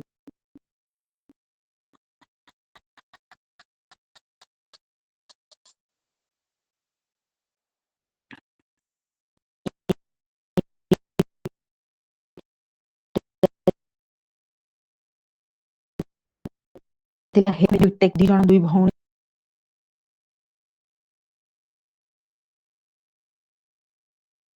କିଛି ହୁଏନି, ପଢିକି ହିଁ ତମକୁ କିଛି କରିବାକୁ ପଡିବ, ଆଉ ଯାହା ନ ବୁଝିପାରିବ ତୁମେ ପଚାରିବ। ସେଇ ସମୟରେ ସେ ସତ୍ୟାନୁସରଣ ବାଣୀଟିକୁ ଟିକେ ତୋଳି ଧରିଥିଲେ, କହିଥିଲେ କି ଯଦି ତୁମେ କଣ ନା ଯଦି ତୁମେ ନ ପଚାର ତୁମ ଶିକ୍ଷକଙ୍କୁ, ତୁମେ ଲଜ୍ଜାରେ ହଉ କିମ୍ବା ଭୟରେ ହଉ ନ ପଚାର, ତାମାନେ ତୁମ ଭିତରେ କପଟତା ଆସିଲା। କପଟତା ଆସିଲା ମାନେ ଦୁର୍ବଳତା ଆସିଲା। ତେଣୁ ତୁମେ ତାପରେ କଣ କରିବ ନା ନିଜେ ନିଜ ଭାଷାରେ ଇମ୍ପ୍ଲିମେଣ୍ଟ, ମାନେ ଯୋଉଟା ବୁଝି ନ ପାରିବ ନିଜ ହିସାବରେ ତାକୁ ଗ୍ରହଣ କରିନବ, ନିଜେ ବୁଝିଯିବ। କିନ୍ତୁ ପ୍ରକୃତ ଯାହା ସେଇଟା ତମେ ଆଉ ବୁଝିପାରିବନି, ଆଉ ଜୀବନରେ ସେଇଟା ଫାଙ୍କା ହିଁ ରହିଯିବ। ତେଣୁ ସେଇଟା ସେଠି ସତ୍ୟାନୁସରଣ ବାଣୀଟିକୁ ଧରିଥିଲେ, କପଟତା ଆସିବ, କପଟତା ଆସିଲେ ଦୁର୍ବଳତା ଆସିବ। ତାପରେ ଆମର ଜଣେ ପି-ଏଚ-ଡି କରୁଥିବା ମା ଆସିକି ନିବେଦନ କରିଥିଲେ। ତାପରେ ସେ କହିଲେ ଦେଖ, ସେ ବୋଧେ ଟିକେ ଗାଇଡ ର କଣ ମାନେ ଗାଇଡଙ୍କ ସହିତ ତାଙ୍କର କଣ ମାନେ ଡାଇରେକ୍ଟ ସେ କହିନଥିଲେ, କିନ୍ତୁ ଏଇଟା ମାନେ ତାଙ୍କର ଥିଲା। ଆଚାର୍ଯ୍ୟ ଦେବ ସାଙ୍ଗେ ସାଙ୍ଗେ କହିଲେ କି ଦେଖ ଗାଇଡ ଠାରୁ ତ ହାରାସ ହବୁ, କିନ୍ତୁ ପି-ଏଚ-ଡି କରିବାର ଅର୍ଥ ତୋର ସେଠି ଧୈର୍ଯ୍ୟ ରହିବା ଦରକାର। ଧୈର୍ଯ୍ୟ ମାନେ ଧୀ ମାନେ ତୁ ବୁଦ୍ଧି ପ୍ରୟୋଗ କରିବୁ, କେମିତି ତୁ ସେଇଠି ସେଇ ପରିସ୍ଥିତିରେ ତୋର ବୁଦ୍ଧିଟାକୁ ଖେଳେଇ କେମିତି ତାଙ୍କ ସହିତ ଭଲ ସମ୍ପର୍କ ରଖି ତୁ PhD ଟା ପାଇବୁ, ତେବେ ଯାଇ ତୁ ପାଇଲୁ, ତେବେ ଯାଇ ତୋର ହବ। ତାପରେ ସେ ମାଟି ପ୍ରଣାମ କରି ଚାଲି ଯାଇଛନ୍ତି ଆଚାର୍ଯ୍ୟଙ୍କ କଥା ଶୁଣି। ତାପରେ ଆମର ବିବାହର କଥା କିଛି କହିଛନ୍ତି। ବିବାହର ଘଟଣାରେ ଜଣେ ପିତାମାତା ଆସି କାନ୍ଦ କାନ୍ଦ ମୁହଁରେ ଆଚାର୍ଯ୍ୟଙ୍କୁ ନିବେଦନ କରୁଛନ୍ତି ତାଙ୍କ ଝିଅଟି କୋଉଠି ମାନେ ମନୋନୀତ କରିଦେଇଛି, ଯୋଉଟା କି ଭୁଲ ଜିନିଷଟେ, ଭୁଲ ସଂସ୍କାରର ଭୁଲ ହୁଏତ ପ୍ରତିଲୋମ ହେଇପାରିଥାଏ। ଯେତେ ପୁଙ୍ଖାନୁପୁଙ୍ଖ ଭାବେ ନ କହିଲେ ମଧ୍ୟ ତାଙ୍କ ମନରେ ଦୁଃଖ ଥିଲା, ଆଚାର୍ଯ୍ୟଙ୍କୁ ସେଟା ନିବେଦନ କରିଛନ୍ତି ମନ ଦୁଃଖରେ। ଆଚାର୍ଯ୍ୟ କହୁଛନ୍ତି ଦେଖ ତୁ ତ ସେତେବେଳେ ତାକୁ ସଜାଡିନୁ, ତୁ ତ ପୁରା ଏମିତି ମାନେ କ୍ଷୋଭ କରି କହୁଛନ୍ତି, ତୁ ତ ସେତେବେଳେ ଇଏ କରୁନୁ, ଏବେ କାନ୍ଦିଲେ କଣ ହବ, କିନ୍ତୁ ସେ ଆଗକୁ କଣ କରିବ ସେଇଟା ବ୍ୟବସ୍ଥା କର। ସେ ଆଗକୁ ତାକୁ ଯୋଗ୍ୟ ବନେଇଛୁ ତ, ତାକୁ ପାଠ ପଢେଇକି ଶିକ୍ଷିତ କରି କେମିତି ସେ ଉପାର୍ଜନ କରିପାରିବ ସେଇଟା ବନେଇଛୁ ତ। କାହିଁକି ଯେହେତୁ ସିଏ ଏଇ ସବୁ ଭୁଲ ଭଟକା କରି ଯାଉଛି, ଯଦି ପରବର୍ତ୍ତୀ ପରିସ୍ଥିତିରେ ସେ ଫେରିଆସେ, ଯେହେତୁ ସେ ଭୁଲ ଭଟକା କରି ଯାଉଛି, କହିଲେ ଏଇ କଥାଟି କହିଲେ ଯଦି ଫେରିଆସେ ତାର ନିଜର ଉପାର୍ଜନରେ ସେ ବଞ୍ଚି ପାରିବ ତ। ସେଥିପାଇଁ ପ୍ରଥମେ ତାକୁ କହିଦବୁ ଯେ ପ୍ରଥମେ ସେ ନିଜେ ଯୋଗ୍ୟ ବନିବ, ତାପରେ ଏଇଟା କରିବ। ହୁଏତ ସେ ଆତ୍ମଦାନ ମାନେ ନିଜେ ଯେହେତୁ କଥା ଦେଇଛି, ଯେହେତୁ କରିସାରିଛି ଏ କଥାଟାକୁ, ତେଣୁ ଆଚାର୍ଯ୍ୟଦେବ ସେଇ କଥାଟା ବାରମ୍ବାର କରି କହିଲେ ତାକୁ ଆଗ ଯୋଗ୍ୟ ବନେଇବୁ, ଆଉ ତୁ ନିଜେ ହେଇନୁ, ପୁରା ଏଇଭଳି ଭାବରେ କହିଲେ। ତୁ ତାକୁ ସଜାଡିନୁ, ତୁ ତାକୁ କରିନୁ, ଏବେ ଦୁଃଖ ପ୍ରକାଶ କଲେ କଣ ହବ, କାନ୍ଦ କାନ୍ଦ ହେଲେ କଣ ହବ, ଏଇଟା କରି କହିଲେ। ଆଉ ଜଣେ ଆସିକି ବିବାହ ପାଇଁ ନିବେଦନ କଲେ, ଏମିତି ବିବାହ ଅଛି, ସେ ସାଙ୍ଗେ ସାଙ୍ଗେ କହିଲେ ବର୍ଣ୍ଣ, ବଂଶ, ଯୋଗ୍ୟତା, ଉପାର୍ଜନ, କ୍ଷମତା ଏଇ ସବୁ ଗୁଡିକ ଦେଖିକି ବିବାହ କରିବ। ବିବାହର କଣ୍ଟେକ୍ସ ସରିଲା ପରେ ଆମର ଥିଲା କଣ, ବିଜନେସ ର ବ୍ୟାପାର, ବିଜନେସ ଆଉ ଜବ ରେ କିଛି କିଛି କଥା ଥିଲା। ଆଉ ଗୋଟେ ଘଟଣା କହିପାରେ। ଜଣେ ଭାଇ ମାନେ କମ ଏଜ ର, ବୋଧହୁଏ ତାଙ୍କର 20 ରୁ 30 ଏଜ ଭିତରେ ଥିବ, ପୁରା କାନ୍ଦି କାନ୍ଦିକି ଆସି ଆଚାର୍ଯ୍ୟଙ୍କୁ ନିବେଦନ କରୁଥିଲେ, କହିଲେ ମୁଁ ଭୁଲ କରିଦେଇଛି, ବଡ ଜୋର ପାଟିରେ କହୁଥିଲେ। ଆଚାର୍ଯ୍ୟଦେବ କିଛି ସମୟ ପୁରା ଅନ୍ୟ ମାନେ ଆଉ ଜଣଙ୍କ ସହିତ କଥା ହଉଥିଲେ, ତାଙ୍କୁ ନଜର ଅନ୍ଦାଜ କରୁଥିଲେ, କିନ୍ତୁ ସେଇ ଶବ୍ଦଟା ତାଙ୍କର ପୁରା ଗୁଞ୍ଜରଣ ହଉଥାଏ, ପୁରା ପଛରେ ଯିଏ ବସିଛନ୍ତି ସେ ପର୍ଯ୍ୟନ୍ତ ମଧ୍ୟ ଯାଉଥିବ। ତାପରେ ଆଚାର୍ଯ୍ୟଦେବ କିଛି ସମୟ ପରେ 2-3 ମିନିଟ ପରେ, 1 ମିନିଟ ପରେ ସାଙ୍ଗେ ସାଙ୍ଗେ ବୁଲି ମାନେ ପୁରା ବଡ ଜୋର କହିଲେ 2ଟା ଥାପଡ ଦେବି, କାହିଁ କାନ୍ଦୁଛୁ, କଣ ହେଇଛି ତୁ କହ। ନା ମୁଁ ଭୁଲ କରିଦେଇଛି। ନା ଯୋଉଠି ଭୁଲ କରୁଛୁ ଯା ଆଗ ତାକୁ ତା ଆଗରେ ଅନୁତାପ କରିବୁ, ତା ଆଗରେ ଆଗ ପରିପ୍ରକାଶ କରିବୁ ମୁଁ ଭୁଲ କରିଦେଇଛି। କାନ୍ଦିଲେ କଣ ହବ, ତୁ ତ କରିସାରିଛୁ, କରିଲା ବେଳେ ତୁ କଣ ଜାଣିପାରୁନଥିଲୁ। ଆଉ କରିବାର କଥାଟା ଏଠି କାହିଁ ବାରମ୍ବାର ଭାବୁଛୁ ଯେ ମୁଁ ଭୁଲ କରିଦେଇଛି। କେମିତି ତାକୁ ଅନୁତାପ କରି ସେଥିରୁ କେମିତି ମୁକୁଳି ଠାକୁରଙ୍କ କାମ କରିକି ତୁ କେମିତି ସେଥିରୁ ବାହାରିବୁ, ମୁକ୍ତ ହବୁ, ସେଇଟା ଭାବ। ଆଉ ପ୍ରଥମେ ଯାଇକି ଯାହା ପାଖରେ ଭୁଲ କରୁଛୁ ତାକୁ ଆଗ କ୍ଷମା ପ୍ରାର୍ଥନା କର। ତାକୁ ଏତେ ଜୋର କରି ନିଜର କରି ଥାପଡ ମାରିବା କରି, ସେଇଟା ସେଇଠି ମାନେ ପାର୍ଶ୍ୱଦ ଯୋଉମାନେ ପ୍ରକୃତରେ ଅନୁଭବ କରିବା ପାଇଁ, ମାନେ ପ୍ରକୃତରେ ଗ୍ରହଣ କରିବା ପାଇଁ ବସିଥିବେ, ସେଟା ଅନୁଭବ କରୁଥିବେ। ଆଚାର୍ଯ୍ୟଦେବ କ୍ଷୋଭ ପ୍ରକାଶ କରୁଥିଲେ ମଧ୍ୟ କେମିତି ପିଲାଟି ସଜାଡି ହେଇଯିବ, ସେଥିପାଇଁ ତାକୁ ପୁରା ନିଜର, ଯେମିତି ପରିବାରରେ ବାପା ମା କୁହନ୍ତି ସେମିତି କରି କହୁଥିଲେ। ଆଉ ମୁଁ କିଛି ସମୟ ଭିତରେ ତା କାନ୍ଦ ବନ୍ଦ ହେଇଥିଲା, ମୁଁ ତାଙ୍କୁ ଦେଖିକି ଲାଗୁଥିଲା ଯେ ସିଏ ଗୋଟେ ବଡ ଆଶ୍ୱାସନା ପାଇଁ ଶାନ୍ତି ହେଇକି ଯାଇ ବସିଲେ। ତେଣୁ ସେଇଭଳି ଗୋଟେ ଥିଲା ତାଙ୍କ ଭିତରେ, ନିଜର ପରିବାର, ନିଜର ଭାବଟା ପୁରା ଯିଏ ଅନୁଭବ ଦେଖିବ ସିଏ ହିଁ ଅନୁଭବ କରିପାରିବ, ଆଉ ଯିଏ ଅନୁଭବ କରିବାକୁ ଚାହିଁବ ସିଏ କରିପାରିବ। ଏଇଟା ଥିଲା କଥା। ଆଉ ଜଣେ ମା, 2 ଜଣ ମା, ଜଣେ ମା ଆସି କହିଲେ ମୋର ମାନେ ଜୋଇଁ ଆଉ ଝିଅଙ୍କ ଭିତରେ ସବୁବେଳେ ବଚସା ହଉଛି, ସବୁବେଳେ ଗଣ୍ଡଗୋଳ ହଉଛି। ଆଚାର୍ଯ୍ୟଦେବ କହିଲେ ଅତିରିକ୍ତ ଅହଙ୍କାର, ପୁରା ଏମିତି ଏଇ ୱାର୍ଡ ଟା କହିଦେଇ କହିଲେ ଅତିରିକ୍ତ ଅହଙ୍କାର ଟା କିନ୍ତୁ ଭଲ ନୁହେଁ।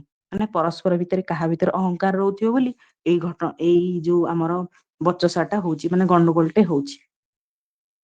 ଏଇ ଘଟଣାଟି ସରିଲା ପରେ ସେଠୁ ପ୍ରଣାମ କରିକି କହିଲେ କି ନାଇଁ ତାଙ୍କୁ କହିବୁ ଏ ଅହଙ୍କାର ଟା କମେଇଦେବେ, ମାନେ ତାଙ୍କୁ ବୁଝେଇଦେଲା ପରେ ସେଇଠୁ ମା ପଳେଇଲେ। ସେଇଭଳି ଘଟଣା ଆଉ ଗୋଟେ ଥିଲା। ଆଉ ଜଣେ ମା ଆସି ନିବେଦନ କହିଲେ ମୋର 3ଟା ଯାକ ଝିଅଙ୍କୁ ବାହାଘର କରିଛି, 3ଟା ଯାକ ଜ୍ୱାଇଁ ମୋର ମଦ୍ୟପ, 3 ଜଣ ଯାକ। ଆଚାର୍ଯ୍ୟଦେବ କହିଲେ ଏମିତି କେମିତି ହେଲା, ତୁ କଣ ଠିକ ଭାବରେ ଦେଖିକି ବିବାହ କରେଇ ନଥିଲୁ। ନା ନାଇଁ ମୁଁ ଦେଖିକି ବିବାହ କରିଥିଲି, କିନ୍ତୁ ପରବର୍ତ୍ତୀ ସମୟରେ ମଦ୍ୟପ। ତାହେଲେ ଏଇଠୁ ଆଚାର୍ଯ୍ୟଦେବ ପଚାରିଲେ ତାହେଲେ ତୋ ଝିଅ ମାନଙ୍କର ଯିବା ପରେ କଣ ମଦ୍ୟପ ହେଇଯାଇଛନ୍ତି। ନା ନାଇଁ ସେମାନେ ମଦ୍ୟପ ପରବର୍ତ୍ତୀ ସମୟରେ କେମିତି ହେଲା ଜଣା ପଡିଲାନି। ତାପରେ ଆଚାର୍ଯ୍ୟଦେବ କହୁଛନ୍ତି ଯେ ସେଇ ମଦ୍ୟପ ହେଲେ ଗୋଟେ ପଚାରୁଛି ତୁ କହିଲୁ ଯେ ଗୋଟେ ବଡ ଟପ ରେ ଖାଦ୍ୟ ଟପ ରେ ଗୋଟେ ମାଛିଟା ଯଦି ପଡିଯାଏ ତୁ ସେ ମାଛିଟାକୁ କାଢିବୁ ନା ସେ ଟପ ଟାକୁ ଖାଦ୍ୟଟାକୁ ଫିଙ୍ଗି ଦବୁ। ସେ ମାଟି ଟିକେ ସ୍ଥିର ରହିଯାଇକି ସେ ବେଙ୍ଗଲୀ ବି ଥିଲେ, ସେ ବୁଝି ପାରୁଥିଲେ, ସେ କିନ୍ତୁ ଯେହେତୁ ଆଚାର୍ଯ୍ୟ ଦେବ ପଚାରୁଛନ୍ତି ପ୍ରଥମେ ହଡବଡେଇକି ରହିଗଲେ। ତାପରେ ଯିଏ ନିବେଦନ କରିବା ପାଇଁ ଯୋଉ ମାଧ୍ୟମରେ କରଉଥିଲେ ସେ ପୁଣି ଥରେ କହିଲେ ଆଚାର୍ଯ୍ୟ ଦେବ କଣ ପଚାରୁଛନ୍ତି ବୁଝିପାରୁଛନ୍ତି?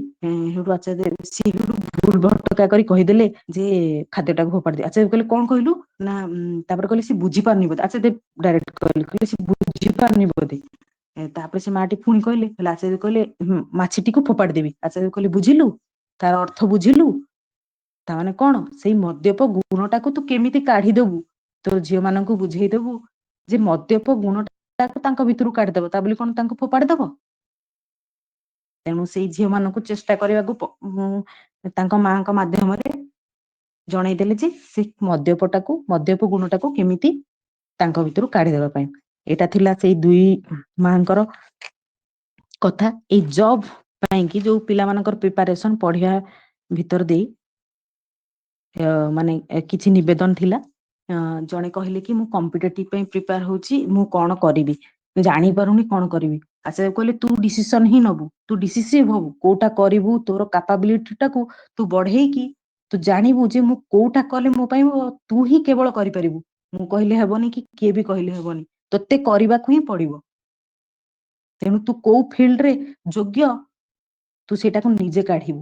ତା ପରବର୍ତ୍ତୀ ସମୟରେ ସେଠି କହୁଛନ୍ତି ଦେଖ ପରିବା ମାର୍କେଟ କୁ ଯାଇଥିବୁ, ଦେଖିଛୁ ବହୁତ ଲୋକ ବାଇଗଣ ବିକନ୍ତି, କିନ୍ତୁ ସେଇ ବାଇଗଣ ଭିତରୁ ମାନେ ଲୋକମାନେ, ତୁ ବି ଯାଇଥିବୁ ସମସ୍ତେ ବି, ଅନ୍ୟମାନେ ସମସ୍ତେ ଯାଇକି ଭଲ ବାଇଗଣ ଟା ଯୋଉଟା ସେଇଟା ବାଛିକି ଆଣନ୍ତି। ତେଣୁ ତୁ ଭାବେ ତୁ ଭଲ ବାଇଗଣ ଟା କେମିତି ହବୁ, ମାନେ ତୋ ଭିତରେ କୋଉ କ୍ଵାଲିଟି ଟା ଏମିତି ହବ ଯୋଉଟା କି ସେମାନେ ତୋତେ ବାଛିକି ନେବେ। କମ୍ପିଟେଟିଭ ଏକ୍ସାମ ବିଷୟରେ ପଚାରିଥିଲେ ତ। ତେଣୁ ତୋ ଭିତରେ କୋଉ କ୍ଵାଲିଟି ଟା ହବ ତୁ ସେଇ ବାଛିବାରେ ଗଣିତ ହବୁ। ତେଣୁ ସେ ପ୍ରଣାମ କରି ସେଇ ନିବେଦନ କରିକି ଆସିଲେ। ତାପରେ ଥିଲା ଆଉ ଜଣେ ସେଇ ଜବ ପୁର କଥା କଣ କହୁଥିଲେ, ମତେ ଟିକେ ତାଙ୍କର କୋଶ୍ଚିନ୍ ଟା ଶୁଭିଲାନି, କିନ୍ତୁ ଆଚାର୍ଯ୍ୟଙ୍କ କଥାଟା ଶୁଭିଲା। ଏଇଟା ବହୁତ ବଡ କଥା, ମାନେ ଭଲ କଥାଟେ ଥିଲା, ଗ୍ରହଣୀୟ ଆମ ପାଇଁ ନିହାତି ଦରକାର। ଆଚାର୍ଯ୍ୟ କହିଲେ ସଂଘାତ ଆସିବ ଜୀବନରେ, ଯୋଉଠି ସଂଘାତ ଆସିବ ସେଇଠି ଡେଭଲପମେଣ୍ଟ ହବ। ମାନେ ଆମ ମାନଙ୍କର ଜୀବନରେ ଯଦି ସଂଘାତ ଆସେ ତାହେଲେ ସେଠି ହିଁ ଡେଭଲପମେଣ୍ଟ ହବ। ତେଣୁ ତମେ ଦକ୍ଷ ହେଇ ଉଠିବ। ଏଇ ଦକ୍ଷ ୱାର୍ଡ ଟା ଆଉ ଡେଭଲପମେଣ୍ଟ ୱାର୍ଡ ଟା ୟୁଜ କଲେ, ତେଣୁ ତମେ ଦକ୍ଷ ହେଇ ଉଠିବ। ଆଉ ସମସ୍ତେ ହିଁ ତୁମକୁ, ମତେ ଲାଗୁଛି ସେ ଜବ କ୍ଷେତ୍ରରେ ଟିକେ ପ୍ରୋବ୍ଲେମ ଫେସ କରୁଛନ୍ତି ବୋଲି ବୋଧେ ନିବେଦନ କରିଥିଲେ। ତାପରେ ସେ କହିଲେ ତମେ ଏଇ ଦକ୍ଷ ହବା ଭିତରେ ସମସ୍ତେ ତୁମକୁ ଗ୍ରହଣ କରିବେ। ତାମାନେ ସେ କରିବା ଭିତର ଦେଇକି ତୁମେ ବହୁତ, ମାନେ ଯେହେତୁ ପ୍ରୋବ୍ଲେମ ଆସିବ ତୁମେ ଆହୁରି କରିବ କରିବା ଭିତର ଦେଇ ହିଁ ତୁମେ କଣ ଦକ୍ଷ ହେଇ ଉଠିବ। ଆଉ ସେ ଦକ୍ଷତା ପାଇଁ ତୁମକୁ ସମସ୍ତେ ଭଲ ପାଇବେ, ଗ୍ରହଣ କରିବେ, ସେ କଥାଟି କହିଲେ। ତାପରେ ଆମର ସେଇ ବିଜନେସ କଥା କହିଲେ। ମାନେ ନିବେଦନ ଟା ଏମିତି ଥିଲା, ମତେ ବେଳେ ବେଳେ ବି ହସ ଲାଗୁଥିଲା। ମାନେ ଘରର ଯେମିତି ତେଲ ଲୁଣ କଥା ସମସ୍ତେ ସେଇଭଳି ଭାବରେ କହୁଥିଲେ। କିଏ କହୁଥିଲା ମୁଁ ଲୋନ କରିବି କି ନାଇଁ, କିଏ କହୁଥିଲା ଏଇ ଜମିଟି କିଣିବି କି ନାଇଁ, ଏମିତି ବି ନିବେଦନ ଥିଲା ତା ଭିତରେ। ଜଣେ ମା ଆସି କହିଲେ, ହଁ ଯେତେବେଳେ ବିଜନେସ କଥା ଆସିଲା ଆଚାର୍ଯ୍ୟ ଦେବ କହିଲେ ମାନେ ତୁମେ earning of love of people, ମାନେ ଲୋକମାନଙ୍କର ଭଲ ପାଇବାକୁ ଜିଣିଲେ ହିଁ ତମେ ବିଜନେସ କରିପାରିବ। କେବେ ବିଜନେସ ରେ ଚିଟିଂ କରିବନି, କରପସନ କୌଣସି ଭାବରେ କରିବନି କୋଉଠି ବି। ଏଇଟା ଆଚାର୍ଯ୍ୟ ଦେବ ମାନେ ପୁରା ତାଙ୍କ ମୁହଁରୁ ଏଇଟା ଥିଲା। ଜଣେ ମା ଆସି କହିଲେ ମୁଁ କଣ ବିଜନେସ କରିବି, ସେଇଠୁ ସେ କହିଲେ କି ଟିଫିନ କେକ୍ କରିବା ପାଇଁ ତାଙ୍କୁ କହିଲେ କି ପିଲାମାନଙ୍କର ସ୍କୁଲର ଟିଫିନ କେକ୍ କରିବୁ। ଆଉ ତେଣୁ ପିଓର ଜେନ୍ ମାନେ କରି କହିଲେ। ତାପରେ କହିଲେ କି ନହେଲେ cold press oil, coconut oil କି ମଷ୍ଟର୍ଡ ଅଏଲ, ଏଇଟା ବି ବିଜନେସ କରିବୁ। ଆଉ ଜଣେ କହିଲେ କି ଆସିକି ନିବେଦନ କଲେ, ସେ ଆର୍ଟ ପେଣ୍ଟିଂ କରୁଥିଲେ, ସେ କହିଲେ କପି କ୍ୟାଟ, ମାନେ କପି କରିବୁନି, ତୁ ନିଜର ନିଜତ୍ୱ ଟାକୁ ରଖିବୁ। ମୁଁ ସର୍ଟଲି ଟିକେ ଟିକେ କହିଦଉଛି। ତାପରେ କହିଲେ ମାର୍କେଟ ର ଆବଶ୍ୟକତାକୁ ରକ୍ଷା କରିକି ତୁମେ ସେଇଭଳି ବିଜନେସ କରିବ ଯେ ତୁମେ ମାର୍କେଟରେ କୋଉ ଜିନିଷଟା ନାହିଁ, ତୁମେ ମାର୍କେଟ ଯାହା ଚାହୁଁଛି ତୁମେ ସେଟାକୁ ପ୍ରଥମେ ପର୍ଯ୍ୟାଲୋଚନା କରିବ ନିଜ ଭାବରେ, ଯେ ମାର୍କେଟରେ କଣ ଆବଶ୍ୟକତା ଅଛି, ଆଉ ତାର ସର୍ବୋତ୍ତମ ମାନେ ବେଷ୍ଟ ଜିନିଷଟା ତୁମେ କାଢିବାକୁ ସେଠି ଚେଷ୍ଟା କରିବ, ଯେମିତି ତମର ସପ୍ଲାଏ ଟା ଠିକ ଭାବରେ ହବ। ନହେଲେ ବିଜନେସ ଟା ତ ଠପ ହେଇଯିବ। ତମେ ମନ ଇଚ୍ଛା କଲେ ଏଇ କଥାଟା ବି କହିଲେ। ଆଉ ଜଣେ କହିଲେ ମୁଁ ଫଟୋଗ୍ରାଫି ବିଜନେସ କରିବାକୁ ଚାହୁଁଛି। ଆଚାର୍ଯ୍ୟ ଦେବ କହିଲେ ଯୋଉ ଚିରାଚରିତ ପ୍ରଥାରେ ଏଇ ଯୋଉ ଫଟୋ ଉଠେଇବା ଆଜିକାଲି ତ ବନ୍ଦ ହେଇଗଲାଣି, ତୁ ମାନେ ଲାଟେଷ୍ଟ ମାନେ କେମିତି ଟେକ୍ନୋଲୋଜି ୟୁଜ କରିହବ, ଡ୍ରୋନ୍ ଏଇ ସବୁ ଜିନିଷ ବିଷୟରେ। ତାପରେ ଏଇଟା ସହିତ ଗୋଟେ ସାଇଡ ବିଜନେସ ବି, ଏଇଟା ସାଇଡ ବିଜନେସ କର, ଆଉ ଗୋଟେ ମେନ୍ ବିଜନେସ ରଖ, ମାନେ ଏଇଟା ଯେତେ ପ୍ରଫିଟେବୁଲ ହବ ମାନେ ବୋଲିକି ତାଙ୍କୁ ଏଇ କଥାଟା ବି କହିଲେ। ତାପରେ ଆଚାର୍ଯ୍ୟ ଦେବ ଲୋନ ନେବା ପାଇଁ ଟିକେ ମନା କଲେ ଜଣଙ୍କୁ, ମାନେ ଲୋନ ନେବା ବିପକ୍ଷରେ ଥିଲେ, ଜଣଙ୍କୁ ନୁହେଁ ଲୋନ ନେବା ବିପକ୍ଷରେ ଥିଲେ, ପୁରା କାଲକୁଲେସନ କରି। ମୁଁ ଏଇଠି କହିବାର ତାତ୍ପର୍ଯ୍ୟ ହେଲା ତାଙ୍କ ସେ ଧୈର୍ଯ୍ୟର ସହିତ ସେଇ ଭାଇଙ୍କୁ କାଲକୁଲେସନ କରି ଜଣଉଥିଲେ। ହୁଏତ ସମୟ ହେଇଯାଇଥିଲା, ମାନେ କେତେ ସମୟ, ଏତେ ସମୟ ଧରି 2 ଘଣ୍ଟା ବସିବା ପରେ ମଧ୍ୟ ସମୟ ହେଇଗଲା 12ଟା ପରବର୍ତ୍ତୀ ସମୟରେ ମୁଁ ପର୍ଟିକୁଲାରଲି ମନେ ରଖିଛି, ହେଲେ ମଧ୍ୟ ସେ କହୁଥିଲେ ଯେ ଲୋନ କାଲକୁଲେସନ ଟା ତାଙ୍କୁ ତାଙ୍କର ସାଲାରୀ ତାଙ୍କର ସବୁ ଜିନିଷ ପଚାରିକି ତାଙ୍କୁ କାଲକୁଲେସନ କରି ଧରେଇ ଦେଲେ ଯେ ତୁ ଲୋନ ନ କରି ତୋ ସାଲାରୀ ରଖିକି ମଧ୍ୟ ଏଇ ଜିନିଷଟା ତୁ କରିପାରିବୁ, ଲୋନ ଟା ଜଲଦି ସୁଝିଦେ। ପୁରା ଆକ୍ଷରିକ ଭାବରେ ଏତିକି ଦେଖ, ଏତିକି ତୋର ଏଇଟା 12 ମନ୍ଥରେ ଏମିତି ହବ, ଏଇଟା ପୁରା କହୁଥିଲେ ତାଙ୍କୁ। ତେଣୁ ସେ ମାନେ ନିଜର ପରିବାର, ଆମେ ଏଇଠି ବୁଝିବା ଏଥିରୁ ଯେ ନିଜର ପରିବାର ହେଇକି ମଧ୍ୟ ଯିଏ କରିପାରନ୍ତି ତ ତାଙ୍କୁ ଆମେ ଗ୍ରହଣ କରିବାନି ତ ଆଉ କାହାକୁ ଗ୍ରହଣ କରିବା। ଏଇଟା ମୋ ମନରେ ଆସିଥିଲା, ମୁଁ ଭାବୁଛି ଆପଣ ମାନଙ୍କ ସମସ୍ତଙ୍କ ମନରେ ମଧ୍ୟ ଆସୁଥିବ ଏ ଜିନିଷଟା। ତାପରେ ଆମର ହଁ ଗୋଟେ ଘଟଣା କହିଥିଲେ ଯେ ବଡ ମାଙ୍କ କଥା, ଯେ ଜଣେ ଆସି କହିଲା କି ମୋ ପାଖରେ କିଛି ନାହିଁ, ଚାଷ ଜମି ଅଛି, ମୁଁ କିଛି କରିପାରୁନି। ବଡମା ତାଙ୍କୁ କେମିତି କହିଥିଲେ ଯେ ତୁ ଯାଇକି ସେଇ ଗୋବିନ୍ଦ ଚାଉଳ କରିବା ପାଇଁ, ଆଉ ସେ ଯାଇକି କରିଥିଲେ, ଆଉ କରିକି କେମିତି ଗୋଟେ ମାନେ ବହୁତ ଲାଭବାନ ଚାଷୀ ହେଇପାରିଥିଲେ। ସେଇଟା ମଧ୍ୟ ସର୍ଟଲି ଆଚାର୍ଯ୍ୟ ଦେବ ସେ ଏକ୍ସାମ୍ପଲ ଟା ଦେଇଥିଲେ ତାଙ୍କୁ। ତେଣୁ ସେଇଠୁ ସେ ଭାଇଙ୍କୁ କହିଥିଲେ ଯେ ଏମିତି ମାନେ ସେଇ ବିଜନେସ ନୁହଁ, କେମିତି ତୁ ସ୍ୱାବଲମ୍ବୀ ହେଇପାରିବୁ ଏଇ ଜିନିଷଟାକୁ ନେଇକି। ତାପରେ ଆଉ ଜଣଙ୍କୁ ଜଣେ ଆସି କହିଥିଲେ ବିଜନେସ କଥା କହିବାରୁ, ଜଣଙ୍କୁ କହିଥିଲେ ଦେଖ ଲଟେରୀ ବିଜନେସ ଗୋଟେ ଅଛି, ବ୍ୟାଟେରୀ ବିଜନେସ, ତାପରେ ଫୁଡ ବିଜନେସ। ଏଇଥିରୁ କେମିତି କହିଥିଲେ ନା ଲଟେରୀ ହେଲା ସ୍ୱଳ୍ପ, ବ୍ୟାଟେରୀ ହେଲା ତାଠାରୁ ଟିକେ, ଫୁଡ ବିଜନେସ ଟା ସବୁବେଳେ ଚାଲିବ। ତେଣୁ ସେଇ କଥା ମଧ୍ୟ କହିଥିଲେ। ତେଣୁ ସମୟ ସରି ଆସିଲାଣି, ମୁଁ ସର୍ଟଲି କହିଦଉଛି। ତାପରେ ଆମର ଜଣେ ଭାଇ ସିଙ୍ଗିଙ୍ଗ ମାନେ ଛୋଟ ପିଲାଙ୍କ ପାଇଁ ସିଙ୍ଗିଙ୍ଗ ପାଇଁ 2-3 ଜଣ ନିବେଦନ କରିଥିଲେ। ସିଙ୍ଗିଙ୍ଗ ରେ ସେ କହିଥିଲେ କନସନ୍ଟ୍ରେସନ ଟା ରକ୍ଷା କରିବୁ। ତାମାନେ ଏଠି କନସନ୍ଟ୍ରେସନ ମାନେ ବହୁତ ସମୟରେ ଆଚାର୍ଯ୍ୟ ଦେବ କନସନ୍ଟ୍ରେସନ କଥା କହିଛନ୍ତି। ତେଣୁ କନସନ୍ଟ୍ରେସନ ମାନେ ଆମେ ମନେ ରଖୁ, ଏଇ ନାମ ଧ୍ୟାନ ର ବ୍ୟାପାର କଥା କହିଛନ୍ତି, ଆମେ ନାମ ଧାନ କରିବା। ତେଣୁ ଆଚାର୍ଯ୍ୟ ଦେବ ସେଇ କନସନ୍ଟ୍ରେସନ କଥା କହିଛନ୍ତି। ବହୁତ ସମୟରେ, ବହୁତ ବିଜନେସ ସମୟରେ ବି, ବହୁତ ସମୟରେ ବି କହିଛନ୍ତି କନସନ୍ଟ୍ରେଟିଭ ହେଇକି କାର୍ଯ୍ୟ ଗୁଡିକୁ କରିବା ପାଇଁ। ଏଜୁକେସନ କ୍ଷେତ୍ରରେ ସବୁ କେସ ରେ କହିଛନ୍ତି, ଏଜୁକେସନ ର ସମସ୍ତ ନିବେଦନଟାରେ ବୋଧହୁଏ ପାଖାପାଖି କହିଛନ୍ତି କନସନ୍ଟ୍ରେଟିଭ ହେଇକି ପାଠ ପଢିବା ପାଇଁ। ନ ପଢିଲେ ତୁ କିଛି ବି ପାଇବୁନି, ତୁ ଭାବିବୁ ଯେ ଆଚାର୍ଯ୍ୟ ଦେବ କହିଦେଲେ ତୋର ଏଇଟା ହେଇଯିବ, ଏମିତି କରି କହିଛନ୍ତି ଯେ ତୋର କହିଦେଲେ ହେଇଯିବ, ଅଲୌକିକ ଜିନିଷ କିଛି ନଥାଏ। ଛୁମ ମନ୍ତର ୱାର୍ଡ ଟା ୟୁଜ କରିଛନ୍ତି, କିଛି ଛୁମ ମନ୍ତର ବୋଲି ୱାର୍ଡ ନଥାଏ, ସେମିତି କିଛି ବି ହେଇପାରେନି, କରିବା ଆଉ ପାଇବା। ଏଇଟା ଥିଲା ଆମର ସିଙ୍ଗିଙ୍ଗ କଥାଟା ଥିଲା। ତାପରେ ରିଅଲ ଇଷ୍ଟେଟ କଥା, ଆମର ଯୋଉ ଲ୍ୟାଣ୍ଡ ଏବେ ପ୍ରପର୍ଟି, ସେଇ କଥାଟା ମଧ୍ୟ ସମସ୍ତ ଦିଗଟାକୁ ଆଚାର୍ଯ୍ୟ ଦେବ ମାନେ ନିବେଦନ ଭିତରେ ସମସ୍ତ ଦିଗଟାକୁ ଧରେଇ ଦେଇଥିଲି। ରିଅଲ ଇଷ୍ଟେଟରେ କହିଲେ କି ନାଇଁ ସେଟା ମାନେ ଭଲ ନୁହେଁ, ମାନେ ଏମିତି ମନ ଇଚ୍ଛା ପ୍ରାଇସ୍ ହାଇକ୍ ହେଇଯାଉଛି, ତେଣୁ ନ କରିବା ଭଲ। ଦେଖ ସେଥିପାଇଁ ଖାଲି ପଡୁଛି, ମନ ଇଚ୍ଛା ସେମାନେ ବିଲ୍ଡର ମାନେ ପ୍ରାଇସ୍ କହୁଛନ୍ତି, କିନ୍ତୁ ଲୋକମାନେ କରୁନାହାନ୍ତି। ସେଇ ଆପାର୍ଟମେଣ୍ଟ ଗୁଡା ମାନେ ସେଥିପାଇଁ ଖାଲି ରହୁଛି। ଆମେ ଯଦି ଷ୍ଟଡି କରୁ ସେଗୁଡା ସବୁ ଖାଲି ରହୁଛି, ବିଶେଷ ଭାବରେ ଖାଲି ରହୁଛି, ସବୁ କହିଲେନି।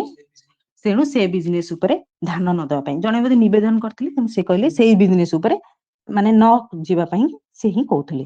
ସେଠୁ ଏଇଟା ଥିଲା ଆମର ଇଏ। ଆଉ ଜଣେ ଆର୍ମିର ମାନେ ୱାଇଫ ଜଣେ, ସିଏ ଆସି ନିବେଦନ କରିଥିଲେ ତାଙ୍କର 2 ପିଲାଙ୍କୁ ଧରିକି।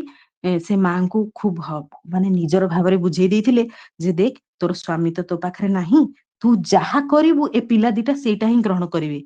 ତେଣୁ ତୁ ହିଁ ହବାକୁ ପଡିବ, ଏଇ 2 ଜଣଙ୍କ ପାଇଁ ତୁ ହିଁ ଠିକ ହବାକୁ ପଡିବ। ପିତା ମାତାର 2 ଜଣଙ୍କର କର୍ତ୍ତବ୍ୟ ବହନ କରି ତୁ ଠିକ ଭାବରେ ତୁ ଯାହା ହିଁ କରଣୀୟ ତାହା ଯଦି ନ କରୁ ଏ 2 ଜଣ ପୁରା ବିଗିଡି ଯିବେ। ତେଣୁ ତୋତେ ହିଁ ଠିକ ହେଇକି ଚାଲିବାକୁ ପଡିବ।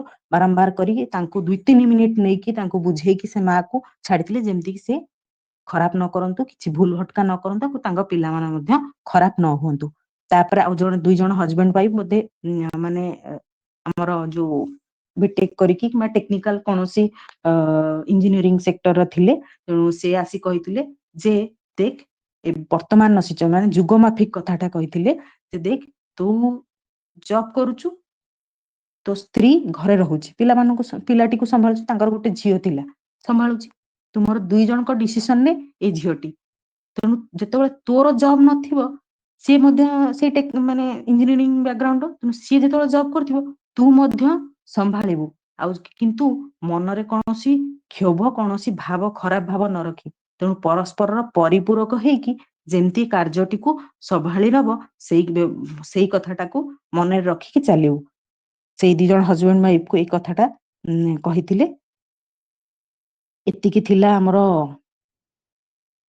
कथा माने हमरो निवेदन कथा जहा मु मन रखिकी आपण मानक आगरे तोली धरली आउ किछि तो निश्चित भाबे स्किप हेइछि ही तेणु मु भाबुछि कि ए भितरु जदि किछि काहाको खाप खुआई कि काहा जीवन ने खाप खुआई कि जीवन को एई भली आचार्यमको कथा को मानि कि नबा पई कि सहयोग होइतो निश्चित भाबे ग्रहण करिवे एटा मोर अनुरोध कारण आचार्यमको कथा हला सर्वोत्तम सॉल्यूशन से प्रॉब्लम रो सर्वोत्तम सॉल्यूशन हेतो तापरे आ कोनोसी सॉल्यूशन नथिबो से हेल्थ सेक्टर हो से एजुकेशन हो जॉब हो जहा भी हो आपण जेते माने एडवाइजर पाखु जानतु जेते डॉक्टर को पाखु जानतु किंतु सेटा थिबो सर्वोत्तम सॉल्यूशन एटा मोर अनुभव आपण मानकर करिया भितर दे अनुभव निश्चिंत हेबो आ जहा थिला हमर बाणी पठन जहा मु सेटु ग्रहण करतिली आपण मानक आगरे तोली धरली तेणु मु एतिकी कहूची जय गुरु समस्त लता जय गुरु खूब सुंदर भाव आपण निजर जो कलेक्शन टिकू आनिकी समस्त सर्वसाधारण पाखे तोड़ी धरले भल लगे जिनस भितर बहुत किसी शिखिबार थिला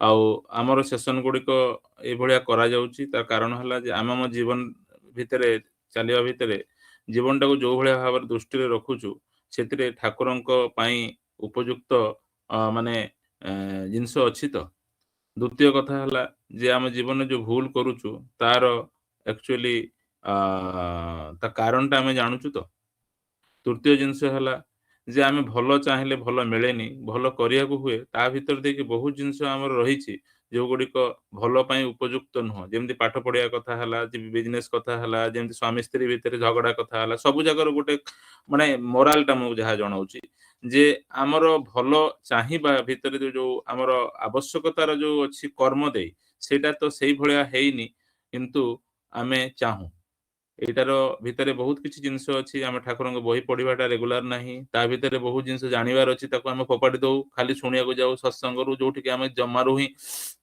करेक्ट जिनस ही जापारूना जमारू करेक्ट जिनस जापारूना आचार्य कथा ही मुझे जे आम जहाँ मुहर कहू बहुत जिनस भूल कहू तेणु बही सहित संजोग रहा दरकार बही सहित संजोग आम प्रायत ना आमरी गुरु भाई मैंने प्राय बही पढ़ती ना आ भर कहला पर भी पढ़ुना तो यही जिनस जदि आम जानू ताले आमर करेक्टा कौन एटलिस्ट जानिले आमर चलवा भितर देखिए किसी प्रयास रही ठीक हो पार उद्देश्यटी है आम मैंने जिते दूर भाव सुख आनंद भल पाइबा दे जीवनटा को अतिवाहित करूँ आ भितर समस्त को खुशी आनंद दो यही परिशेष आज सेसन टी आपण मानकर उद्देश्य कराई आपण मान लाभवान हेबे ए भलिया भाव करिवे आउ आगो को काली आपणकर सेसनटा अच्छी से सेसनटा ऑलरेडी मु आपण मान कहितली जे नाम ध्यान ऊपर जो सेसनटा अच्छी नाम ध्यान रे चिंता ही नाम ध्यान रो सफलतार चाबिकाठी एठी आमे करू नाम ध्यान आखि मुजु बसु कौन भावु से ठिकाना नहीं बहुत लोक बहुत भाई माने प्रत्युषुर करती किंतु ता भीतर देकरी सेमानकर चिंता कौन से इभालुएट करनी जे मो चिंताटा आज ठीक है तो मो चिंताटा ठाकुर जमी भाभी कहते सेमती ठीक है तो आमर प्राय जदि प्रत्युषरे नाम ध्यान करुवा लोक जदि 10 थिबे ता भितर केते जन भाबुथिबे जे मो चिंताटा ठीक है सेटा निजे परीक्षी नियंतु काली आमे परीक्षा करदबा जे आम चिंताटा ठीक कि नहीं एक्चुअली जदि चिंताटा ठीक नहीं ताहले नाम ध्यानटा निश्चित भाव उपकृत आपण करबनी आपण भाबिबे मो बसुची बसुची बसुची बट बसिबा भितर भावना भूल थिबो एवं आपणको रिजल्ट भी भूल आसीबो काली आमे परीक्षा करनबा आमे किपरि ध्यान करूचे द्वितीय जो माने ध्यान करूने तांको ध्यानर आवश्यकता निहाती दरकार पड़ियो काली तृतीय जे आमे खाली बसी गले तो हबनी ता सहित आहार जोड़ा अछि कर्म जोड़ा अछि एवं ता सहित आपणकर संग भी जोड़ा अछि आउ गोटे जिनस मु जोड़ी आपण देखिथिबे मोर मेसेज रे ସେଟା ଇଷ୍ଟଙ୍କ ଦାୟିତ୍ୱ। ବହୁତ ଲୋକ ବହୁତ ଗୁରୁ ଭାଇ ବହୁତ ସତ୍ସଙ୍ଗ ଫାଙ୍କା ରହନ୍ତି, ନହେଲେ ଲାଞ୍ଜ ହୁଅନ୍ତି। ଫାଙ୍କା ଆଉ ଲାଞ୍ଜ ଦିଟା ଯାକ ବେକାର। ଠିକ ଅଛି, ଲାଞ୍ଜ ମାନେ କଣ ତା ଦାୟିତ୍ୱ, ଠିକ ନା, ଲାଞ୍ଜ ହବାର ନାହିଁ କି ଫାଙ୍କ ହବାର ନାହିଁ।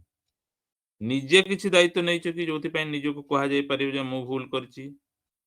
ଓକେ, ତ କାଲି ଆମେ ସେଗୁଡାକୁ ଖେଳେଇବା, ଲମ୍ବା ସମୟ ହବ। ଶିବ ଭାଇଙ୍କର କମେଣ୍ଟ ଥିଲା ସବୁ ଜିନିଷ କମ ହଉ, ଆପଣ କ୍ଷମା କରିବେ। ଯୋଉମାନେ କମ ଚାହୁଁଛନ୍ତି ସେମାନେ 1 ଘଣ୍ଟା ପରେ ପଳେଇବେ। ମୋର 2 ଘଣ୍ଟା ହେଇପାରେ କି 1.5 ଘଣ୍ଟା ହେଇପାରେ। ଆଗୁଆ ମୁଁ ଜଣେଇ ଦଉଛି, ଜିନିଷ ଗୁଡାକୁ ପରଫେକ୍ଟଲି କରେଇକି ମୁଁ ଛାଡିବି, ବୁଝେଇ ଛାଡିବି। ମୁଁ ପ୍ରାୟ ସେସନ ନିଏନି, ହୁଏତ 8 ମାସ 9 ମାସ ପରେ 2ଟା ସେକେଣ୍ଡ ସେସନ ନଉଛି, ତ ମତେ ସମୟ ନାହିଁ ନବା ପାଇଁ। ବହୁତ ନୂଆ ଗୁରୁ ଭାଇ ମାନେ ଜଏନ କରିଛନ୍ତି, ତ ତାଙ୍କ ଉଦ୍ଦେଶ୍ୟରେ ଏଇଟା କରୁଛି। ଯୋଉମାନେ ଜାଣିଥିବେ ସେମାନେ ଜଏନ ନ କଲେ ବି ଭଲ, ଆଉ ଯୋଉମାନେ ଏକ୍ସପେକ୍ଟ କରୁଛନ୍ତି କମ ସମୟରେ ସରିବ, ମୁଁ ଆଗୁଆ ଜଣେଇ ଦଉଛି ସମୟ ରଖିକି ଆସିବେ। ଠିକ ଅଛି, ରେକର୍ଡିଂ ମିଳିବ ନାହିଁ ଏବଂ ଆପଣ ନୋଟ୍ ଡାଉନ୍ କରିବେ, ପେପରରେ ଥିବ। ଯାହା ଯାହା ଠାକୁର କହିଛନ୍ତି ସେଗୁଡ଼ିକ ସ୍କ୍ରିନଶଟରେ ଆସୁଥିବ, ଆପଣ ସେଇ ଜିନିଷ ଗୁଡାକୁ ଆପଣ ଫଟୋ ନେଇପାରିବେ, ସେଇ ଅନୁଯାୟୀ ନାମ ଧ୍ୟାନକୁ ପରିବର୍ତ୍ତନ କରିବେ। କାଲି ପାଇଁ ଆପଣ ପୂର୍ବରୁ କାମ ସାରି ଠାକୁରଙ୍କର ଏଇ ଶୁଣିବା ପାଇଁ ସମୟ ଯେମିତି ଦେବେ, ଏଥିପାଇଁ ଆପଣ ନିଜେ ପ୍ଲାନିଂ କରିବେ। ଆଜି ଯୋଉ ପ୍ଲାନିଂ ର କଥା କହୁଥିଲେ ପ୍ରୀତିଲତା ମା, ପ୍ଲାନିଂ କରିବେ। ଠିକ ଅଛି, ଏଇ ଯୋଉ ପ୍ରୀତିଲତା ମା କେତେଟି କଥା କହିଛନ୍ତି ନୋଟ୍ ଡାଉନ୍ କରିଛି, କାଲି ମୁଁ ଲିଙ୍କ କରିବି ଏ କଥାକୁ ନାମଦାନ ସହିତ। ଏବଂ ଏବେ ସମୟ ବହୁତ ଅତିକ୍ରାନ୍ତ ହେଇଗଲାଣି, ସର୍ଟଲି ଯାହା ମୁଁ କହିଦେଲି। ରହିଲି, ଜୟ ଗୁରୁ।